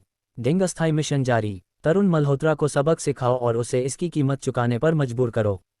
मिशन इनाम, तिवारी ग्रुप के 6% शेयर। मिशन इनाम 137 अनुभव अंक। जब अर्जुन कपूर इस नए मिशन का अध्ययन कर रहा था, तभी तरुण मल्होत्रा ने फ़ोन पर कहा, अर्जुन सर, मैं उम्मीद करता हूं कि आप जल्द ही इस समस्या को सुलझा लेंगे और नवरंग वेस्टर्न रेस्तरां और हैदराबाद रॉयल कार्टन होटल की साख खराब ना होने दें। इतना कहकर तरुण मल्होत्रा ने फ़ोन काट दिया। दूसरी ओर फ़ोन काटने के बाद तरुण मल्होत्रा ने ठहाका लगाया। वाह, क्या मज़ा आ रहा है। वह बेहद उत्साहित था। कोई काम करके दुश्मन को तड़पता देखने का मजा ही कुछ और है, और जब दुश्मन कुछ कर भी ना सके तो और भी मजा आता है। तरुण मल्होत्रा खुद से बुदबुदाया। नवरंग वेस्टर्न रेस्तरां और हैदराबाद रॉयल कार्टन होटल, इन दोनों के खिलाफ वही जिम्मेदार था। नवरंग वेस्टर्न रेस्तरां में गड़बड़ी करना उसके लिए बेहद आसान था। आखिरकार वह पहले इसका मालिक था। सिर्फ कुछ फ़ोन कॉल करके उसने अपने पुराने वफादार कर्मचारियों की मदद से पूरा खेल रच दिया। हैदराबाद रॉयल कार्टन होटल में ये थोड़ा कठिन था, लेकिन वहाँ भी उसने पैसे देकर एक बड़े मैनेजर को खरीद लिया और वहाँ भी स्थिति बिगाड़ दी। अर्जुन कपूर, मैंने पहले ही कहा था कि भले ही तुमने मुझे घुड़दौड़ में हरा दिया हो, लेकिन तुम्हारे पास इतनी ताकत नहीं है कि तुम अपनी जीती हुई बाजी संभाल सको। अब देखो, तुम्हें इसका अंजाम पता चल रहा है ना? मुझसे टकराने की हिम्मत? बस इंतजार करो, अभी तो खेल शुरू हुआ है। मैं तुम्हारे इन दोनों बिजनेस की साख पूरी तरह बर्बाद कर दूंगा। तरुण मल्होत्रा हंसते हुए बोल रहा था, अगर मैं नवरंग वेस्टर्न रेस्तरां और हैदराबाद रॉयल कॉटन होटल दोनों को बर्बाद कर दूं तो अर्जुन कपूर मुझसे दुगना नुकसान झेलेगा। खासकर हैदराबाद रॉयल कॉटन होटल, जो हैदराबाद का सबसे प्रसिद्ध होटल है। उस समय अर्जुन कपूर कितना दुखी होगा ये सोचकर ही मजा आ रहा है। दूसरी ओर अर्जुन कपूर भी अपनी रणनीति तैयार कर रहा था। अब वह फूड टेस्ट रिपोर्ट का इंतजार नहीं कर सकता था, क्योंकि यह सारा खेल तरुण मल्होत्रा ने ही खेला था, तो यकीनन वह पहले ही खाने में कुछ मिलावट करवा चुका होगा। इसलिए अर्जुन कपूर ने सबसे पहले नवरक्षा सिक्योरिटी ग्रुप की अपनी भरोसेमंद टीम को भेजा ताकि नवरंग वेस्टर्न रेस्तरां और हैदराबाद रॉयल कॉटन होटल में छिपे हुए गद्दारों को पकड़ा जा सके। साथ ही उसने उन सभी ग्राहकों पर नज़र रखने के लिए अपने लोग भेजे जो होटल और रेस्तरां में बीमार हुए थे, ताकि देखा जा सके कि उन्हें पैसे देकर झूठ बोलने के लिए तैयार किया गया था या नहीं। इसके बाद अर्जुन कपूर ने जगत बंसल को फ़ोन किया। जगत, मुझे तरुण मल्होत्रा के बारे में कुछ जानकारी चाहिए। अर्जुन सर, तरुण मल्होत्रा मुख्य रूप से ज्वेलरी और होटल व्यवसाय से जुड़ा हुआ है। उसके पास मल्होत्रा ज्वेलरी कंपनी और मल्होत्रा कैटरिंग कंपनी है। जगत बंसल ने अर्जुन कपूर को बताया। ज्वेलरी कंपनी अर्जुन कपूर की आंखों में चमका गई। ये तो आसान था। दुनिया के शीर्ष ज्वेलरी ब्रांड तिवारी ग्रुप का पहला उपाध्यक्ष और एशिया प्रशांत क्षेत्र का महाप्रबंधक होने के नाते अर्जुन कपूर के लिए मल्होत्रा ज्वेलरी कंपनी को ध्वस्त करना बेहद आसान था। जगत, मल्होत्रा ज्वेलरी कंपनी को अभी क्या चाहिए? वे एक बहुत बड़ा ज्वेलरी एग्जीबिशन करने जा रहे हैं, जिसमें उनके नए उत्पादों की प्रदर्शनी होगी। बहुत बढ़िया। यह नए उत्पाद तैयार करने में मल्होत्रा ज्वेलरी कंपनी को 2 से 3 साल का समय और भारी मात्रा में पूंजी लगी थी। अर्जुन कपूर ने तय कर लिया कि वह इस ज्वेलरी एग्जीबिशन के दौरान मल्होत्रा ज्वेलरी कंपनी पर सीधा वार करेगा। सबसे पहले अर्जुन कपूर ने मल्होत्रा ज्वेलरी कंपनी के एग्जीबिशन के सटीक स्थान की जानकारी ली और उसी के बगल की जगह को 4,500 रुपये में किराए पर ले लिया। डिंग 000 गुना रिबेट कार्ड सक्रिय करें। खर्च 4,500 रिबेट 4 अरब 50 करोड़। उसी समय अर्जुन कपूर ने 000 गुना रिबेट कार्ड का अंतिम उपयोग किया और बदले में 450 करोड़ की भारी रिबेट प्राप्त की। इसके बाद अर्जुन कपूर ने तुरंत तिवारी ग्रुप के अध्यक्ष से संपर्क किया और उनसे हैदराबाद में एक बड़े ज्वेलरी एग्जीबिशन के आयोजन की चर्चा की। शुरुआत में तिवारी ग्रुप के अध्यक्ष थोड़ा हिचकिचाए, लेकिन जब अर्जुन कपूर ने स्पष्ट किया कि इस एग्जीबिशन का पूरा खर्च वह अपनी निजी पूंजी से उठाएगा तो उन्होंने तुरंत सहमति दे दी। अर्जुन कपूर के पास अभी 450 करोड़ रुपए आए थे और इतनी बड़ी राशि खर्च करने के बाद भी उसका कुछ भी नुकसान नहीं होने वाला था। फ़ोन कॉल समाप्त करने के बाद अर्जुन कपूर ने कुछ और महत्वपूर्ण तैयारियां की। मल्होत्रा ज्वेलरी कंपनी के एग्जीबिशन को बर्बाद करने और तरुण मल्होत्रा को उसकी गलती की भारी कीमत चुकाने पर मजबूर करने के लिए अर्जुन कपूर पूरी तरह तैयार था। सभी आवश्यक योजनाएं पूरी करने के बाद अर्जुन कपूर ने एक और महत्वपूर्ण व्यक्ति से संपर्क किया। अध्याय 299। यह व्यक्ति और कोई नहीं बल्कि चारवी मेहरा तिवारी ग्रुप की मुख्य आभूषण डिजाइनर थी। इस बार मल्होत्रा ज्वेलरी कंपनी ने अपने बेहतरीन डिज़ाइन तैयार किए थे, जिन पर उन्होंने 2 से 3 साल तक कड़ी मेहनत की थी। उनकी तैयारी काफ़ी मजबूत थी। अगर अर्जुन कपूर को उन्हें पराजित करना था तो उसे भी कुछ बेहद खास आभूषण प्रस्तुत करने होंगे। लेकिन अर्जुन कपूर को आभूषण डिजाइनिंग की ज़्यादा समझ नहीं थी, इसलिए उसे चारवी मेहरा से संपर्क करना पड़ा। कुछ मिनटों बाद अर्जुन कपूर ने सीधे चारवी मेहरा से संपर्क किया। वह तिवारी ग्रुप के प्रथम उपाध्यक्ष से बहुत विनम्रता से पेश आए। जब अर्जुन कपूर ने पूछा कि क्या उनके पास कोई ऐसा डिज़ाइन है जो अब तक लच नहीं हुआ, तो चारवी मेहरा कुछ देर के लिए रुकी, फिर उन्होंने मना कर दिया। इस स्तर के डिजाइनर के आभूषण बहुत मूल्यवान होते हैं और उनका एक भी डिज़ाइन ड्राफ्ट बहुत महत्वपूर्ण होता है। वे इसे इतनी आसानी से किसी को नहीं देती। मैं इसे व्यक्तिगत रूप से आपसे खरीद सकता हूँ। कीमत आपको पसंद आएगी, अर्जुन कपूर ने प्रस्ताव दिया। वैसे भी अब वह तिवारी ग्रुप में कई हिस्सेदारी रखता था और भविष्य में वह तिवारी ग्रुप का सबसे बड़ा शेयरधारक और मालिक बनने का लक्ष्य बना रहा था। भले ही वह अभी निजी तौर पर डिज़ाइन खरीदे, लेकिन जब वह कंपनी का मालिक बन जाएगा तो वह इन्हीं डिज़ाइनों से लाभ कमाएगा। इसका मतलब था कि अर्जुन को किसी भी तरह से नुकसान नहीं होगा। ओम क्षमा करें श्री अर्जुन, चारवी मेहरा ने संकोच करते हुए प्रस्ताव ठुकरा दिया। असल में उनके पास कुछ अच्छे डिज़ाइन थे, लेकिन वह उन्हें भविष्य में अंतर्राष्ट्रीय प्रतियोगिताओं के लिए सुरक्षित रखना चाहती थी ताकि उनकी और अधिक प्रतिष्ठा बन सके। और आखिरकार अर्जुन कपूर सिर्फ कंपनी के उपाध्यक्ष थे, ना कि मालिक, इसलिए उन्हें नाखुश करने का कोई डर नहीं था। ठीक है, अर्जुन कपूर ने फ़ोन काट दिया बिना ज़्यादा दबाव डाले। अब उसे कोई और उपाय सोचना था। लेकिन मल्होत्रा ज्वेलरी कंपनी का एग्जीबिशन कल शुरू हो रहा था और वह केवल 3 दिन चलेगा। इसका मतलब था कि अगर अर्जुन को तिवारी ग्रुप का एग्जीबिशन सेटअप करना था तो उसे कम से कम परसों तक शुरुआत करनी होगी। समय बहुत कम था। अब जबकि चारवी मेहरा ने मदद करने से इनकार कर दिया और अर्जुन को कोई अंतर्राष्ट्रीय स्तर का डिजाइनर नहीं मिला, तो उसने अपने निजी स्रोतों से तलाश शुरू की। इसके लिए अर्जुन कपूर ने सोशल मीडिया पर एक पोस्ट भी डाली। कुछ ही मिनटों में अर्जुन को अप्रत्याशित कॉल आया। कॉल ज्योति चौहान की थी, वही प्रतिभाशाली लड़की जिसे अर्जुन ने पहले अपनी कंपनी में भर्ती किया था। बॉस, मैं एक बहुत ही शानदार ज्वेलरी डिजाइनर को जानती हूँ। जब मैं दिल्ली में पढ़ रही थी तब मैं उनसे मिली थी। वह अभी भी हैदराबाद में ही है और आपकी आवश्यकताओं के लिए बिल्कुल उपयुक्त हैं। मैंने उनके डिज़ाइन देखे हैं, वे बेहद प्रभावशाली हैं। ज्योति चौहान थोड़ी झिझक रही थी। क्या हुआ, बोलो, अर्जुन ने पूछा। सर, मेरी सीनियर अभी नहीं है। उन्होंने यशवंत विश्वविद्यालय से सिर्फ 1-2 साल पहले स्नातक किया है। वह प्रसिद्ध नहीं है। नहीं, उन्होंने कोई अंतर्राष्ट्रीय पुरस्कार जीता है और उनके पास कोई प्रभावशाली अनुभव भी नहीं है। इस उद्योग में प्रतिष्ठा बहुत मायने रखती है। अगर 2 समान डिज़ाइन हो, एक किसी प्रसिद्ध डिजाइनर का और दूसरा किसी सामान्य व्यक्ति का, तो दोनों के मूल्यों में बहुत अंतर होगा। अर्जुन कपूर समझ गया कि वह क्या कहना चाह रही थी। मुझे इससे फर्क नहीं पड़ता, अगर डिज़ाइन उत्तम है तो वे काफ़ी हैं। तिवारी ग्रुप का नाम और प्रतिष्ठा पर्याप्त है। कोई चिंता मत करो बॉस, मैं अपनी ईमानदारी की गारंटी देती हूँ कि मेरी सीनियर के डिज़ाइन अव्वल दर्जे के होंगे। ज्योति चौहान ने दृढ़ता से कहा। अर्जुन कपूर को अब तक उसके चरित्र पर भरोसा था।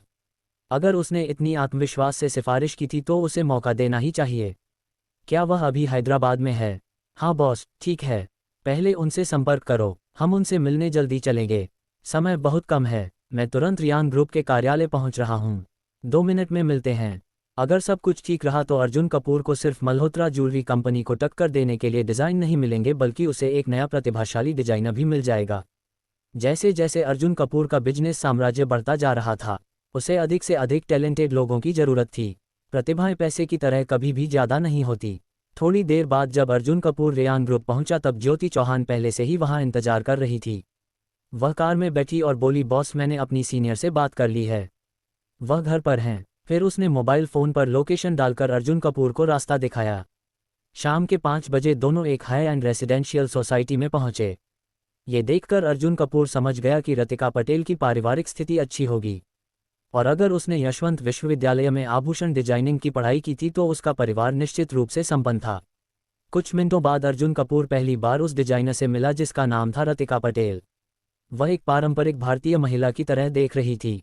एक खूबसूरत बनारसी साड़ी पहने, हल्का सा जुड़ा बांधे, बिना अधिक मेकअप के भी बेहद आकर्षक और सौम्य। बॉस, मैं आपको अपनी सीनियर से मिलवाती हूँ, रतिका पटेल। रतिका दी, यह मेरे बॉस अर्जुन कपूर हैं। ज्योति चौहान ने परिचय कराया। श्रीमान अर्जुन। रतिका पटेल ने विनम्रता से अभिवादन किया, लेकिन उसने एक सुरक्षित दूरी बनाए रखी। अर्जुन कपूर ने सिर हिलाया। डिजाइनर रतिका, मुझे लगता है कि आपको पहले ही मेरे आने का मकसद बता दिया गया है। अर्जुन कपूर ने सीधे मुद्दे पर आकर कहा। हाँ, ज्योति ने मुझे सब कुछ बता दिया है। रतिका पटेल ने सिर हिलाया। वह अब तक कोई उपयुक्त नौकरी नहीं ढूंढ पाई थी और वह किसी ऐसे व्यक्ति से मिलना चाहती थी जो उसकी प्रतिभा को पहचान सके। ज्योति चौहान ने उन्हें अर्जुन कपूर के बारे में विस्तार से बताया था, इसलिए उसने मिलने के लिए हामी भर दी थी। श्रीमान अर्जुन, मैं आपसे एक सवाल पूछ सकती हूँ? अचानक रतिका पटेल ने पूछा। अध्याय 300। हाँ, कर सकता हूँ। अर्जुन कपूर ने सिर हिलाया। बॉस अर्जुन, आप किस ज्वेलरी कंपनी से हैं? रतिका पटेल ने जिज्ञासु स्वर में पूछा। ज्योति चौहान को ये जानकारी नहीं थी, इसलिए उन्होंने पहले से रतिका पटेल को नहीं बताया था। अब जब दोनों पक्ष सहयोग करने जा रहे थे तो रतिका पटेल को स्वाभाविक रूप से दूसरी पार्टी की पहचान जाननी थी। ओह, मैं तिवारी ग्रुप से हूँ, अर्जुन कपूर ने सहजता से उत्तर दिया। तिवारी ग्रुप, ये नाम सुनते ही रतिका पटेल के चेहरे का रंग बदल गया।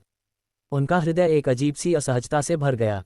एक पुरानी कड़वी याद, जब रतिका पटेल ने दिल्ली विश्वविद्यालय से स्नातक किया था तो उन्होंने तिवारी ग्रुप में नौकरी के लिए आवेदन किया था, लेकिन उन्हें ये कहकर अस्वीकार कर दिया गया कि उनके पास कोई काम का अनुभव नहीं है और उन्होंने कभी कोई पुरस्कार नहीं जीता। तुम्हारे पास अनुभव कहाँ से आएगा? तुम तो अभी अभी कॉलेज से निकली हो, रतिका ने इंटरव्यू लेने वाले को तर्क दिया था, लेकिन उसकी जगह तिवारी ग्रुप के इंटरव्यूअर ने उसका मजाक उड़ाया और यहाँ तक कि कहा, तुम कभी भी हमारी कंपनी में काम नहीं कर सकोगी।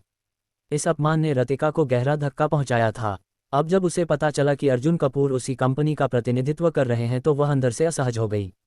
सीनियर, क्या हुआ? ज्योति चौहान ने उसकी चेहरे के भावों को देखकर पूछा। रतिका पटेल ने इंटरव्यू की पूरी कहानी सुना दी। बॉस अर्जुन, जिस व्यक्ति ने मेरा इंटरव्यू लिया था वह तिवारी ग्रुप के एशिया प्रशांत क्षेत्र का एक उच्च पदस्थ अधिकारी था। अगर आप मुझसे सहयोग करना चाहते हैं तो क्या वह इस बात से नाराज नहीं होगा? रतिका पटेल ने चिंता जताई। नाराज? अगर वह नाराज होने की हिम्मत करता है तो उसे कल से नौकरी छोड़नी होगी, अर्जुन कपूर ने शांत स्वर में कहा। क्या बॉस अर्जुन, क्या मैं पूछ सकता हूं कि तिवारी ग्रुप में आपका पद क्या है? रतिका पटेल ने विस्मय में पूछा। तिवारी ग्रुप जैसे विशाल कंपनी में एक वरिष्ठ अधिकारी को निकालना कोई आसान काम नहीं था। मैं तिवारी ग्रुप का दूसरा सबसे बड़ा शेयरधारक और प्रथम उपाध्यक्ष हूँ। और हाँ, मैं तिवारी ग्रुप एशिया प्रशांत का महाप्रबंधक भी हूँ। अर्जुन कपूर ने सहजता से उत्तर दिया। इसलिए तिवारी ग्रुप में कोई भी तुमसे और मुझसे जुड़ी किसी भी बात पर सवाल नहीं उठा सकता। क्या रतिका पटेल की आंखें अविश्वास में फैल गई। तिवारी ग्रुप का दूसरा सबसे बड़ा शेयरधारक और प्रथम उपाध्यक्ष होना ये तो अकल्पनीय था। अब किसी भी तरह की झिझक नहीं बची थी। आइए मैं आपको अपने स्टूडियो में ले चलती हूँ। रतिका ने अर्जुन को अपने स्टूडियो में आमंत्रित किया। गहनों का संग्रह, वर्षों की मेहनत। स्टूडियो में रतिका पटेल ने अपने वर्षों की मेहनत से डिज़ाइन किए गए कुछ गहने निकाले। ये सभी मेरे पिछले 4 वर्षों की मेहनत के परिणाम है। अर्जुन कपूर की आंखें चमक उठी। शानदार, ये गहने अति सुंदर थे। भले ही अर्जुन कपूर आभूषण उद्योग में विशेषज्ञ नहीं थे, लेकिन वह समझ सकते थे कि यह डिज़ाइन वास्तव में अद्भुत थे। क्या और भी डिज़ाइन है? अर्जुन ने पूछा। हाँ, कुछ और भी हैं। रतिका ने अपने प्रारंभिक डिज़ाइन भी निकाले जो अत्यधिक सुंदर थे। अब अर्जुन कपूर को पूरा विश्वास हो गया कि वह मल्होत्रा ज्वेलरी कंपनी को पूरी तरह मात दे सकते हैं। अगर मैं तुम्हें और भी उच्च गुणवत्ता वाले रत्न और हीरे ला दूं तो क्या तुम इन गहनों को और अधिक शानदार बना सकती हो? बिल्कुल, रतिका पटेल ने उत्साहित होकर उत्तर दिया। कितना समय लगेगा? 1 या 2 दिन? अर्जुन कपूर ने संतोष से मुस्कुराते हुए कहा। बहुत अच्छा, मैं तुम्हारे इन सभी गहनों को खरीद रहा हूँ। और हाँ, मैं तुम्हें तिवारी ग्रुप में डिजाइनर के रूप में नियुक्त कर सकता हूँ। अगर तुम अच्छा प्रदर्शन करती हो तो मैं तुम्हें तिवारी ग्रुप की मुख्य आभूषण डिजाइनर तक भी पहुंचा सकता हूं। रतिका पटेल हाँ उठी। मुख्य डिजाइनर तिवारी ग्रुप का मुख्य डिजाइनर दुनिया के सबसे प्रसिद्ध आभूषण विशेषज्ञों में से एक माना जाता है। सीनियर प्लीज मान जाओ, हमारे बॉस वाकई बेहतरीन है। ज्योति चौहान ने भी समझाया। ठीक है बॉस अर्जुन, मैं सहमत हूँ। रतिका पटेल ने अंततः हाथ मिलाया और करार पक्का हो गया। नई शुरुआत, नई चुनौती। अब अर्जुन कपूर को न केवल नए आभूषण मिल चुके थे बल्कि उन्होंने एक अद्भुत डिजाइनर को भी अपने पक्ष में कर लिया था। उन्होंने शीर्ष गुणवत्ता के हीरे और रत्न खरीदने के लिए आदेश दिया ताकि वे रतिका पटेल के डिज़ाइन में जोड़कर उन्हें और शानदार बना सकें। मैं पूरी रात मेहनत करूंगी, रतिका पटेल ने वादा किया। शाम को अर्जुन कपूर ने ज्योति चौहान को डिनर के लिए आमंत्रित किया, धन्यवाद के रूप में। इसके बाद उन्होंने अपने पहले लग्जरी घर को देखने का फैसला किया। मल्होत्रा मैंशन, हैदराबाद का सबसे शानदार विला। मल्होत्रा मैंशन जो कभी एशिया के शीर्ष 10 लग्जरी घरों में तीसरे स्थान पर था, अब भी हैदराबाद का सबसे शानदार विला था। और अब अर्जुन कपूर को इस मल्होत्रा मैंशन का विला नंबर 8 पुरस्कार स्वरूप मिल चुका था। रात के 12 बजे अर्जुन कपूर अपनी कार में मल्होत्रा मैंशन पहुंचे, लेकिन जैसे ही उन्होंने गेट के सामने देखा, उनकी आंखें एक जगह ठहर गई। यह क्या हो रहा है? तो दोस्तों, अगर यह स्टोरी पसंद आए तो लाइक, कमेंट, शेयर करें और हाइप देना मत भूलना। और हाँ, सब्सक्राइब जरूर करना। मिलते हैं कल एक नई कहानी के साथ। धन्यवाद।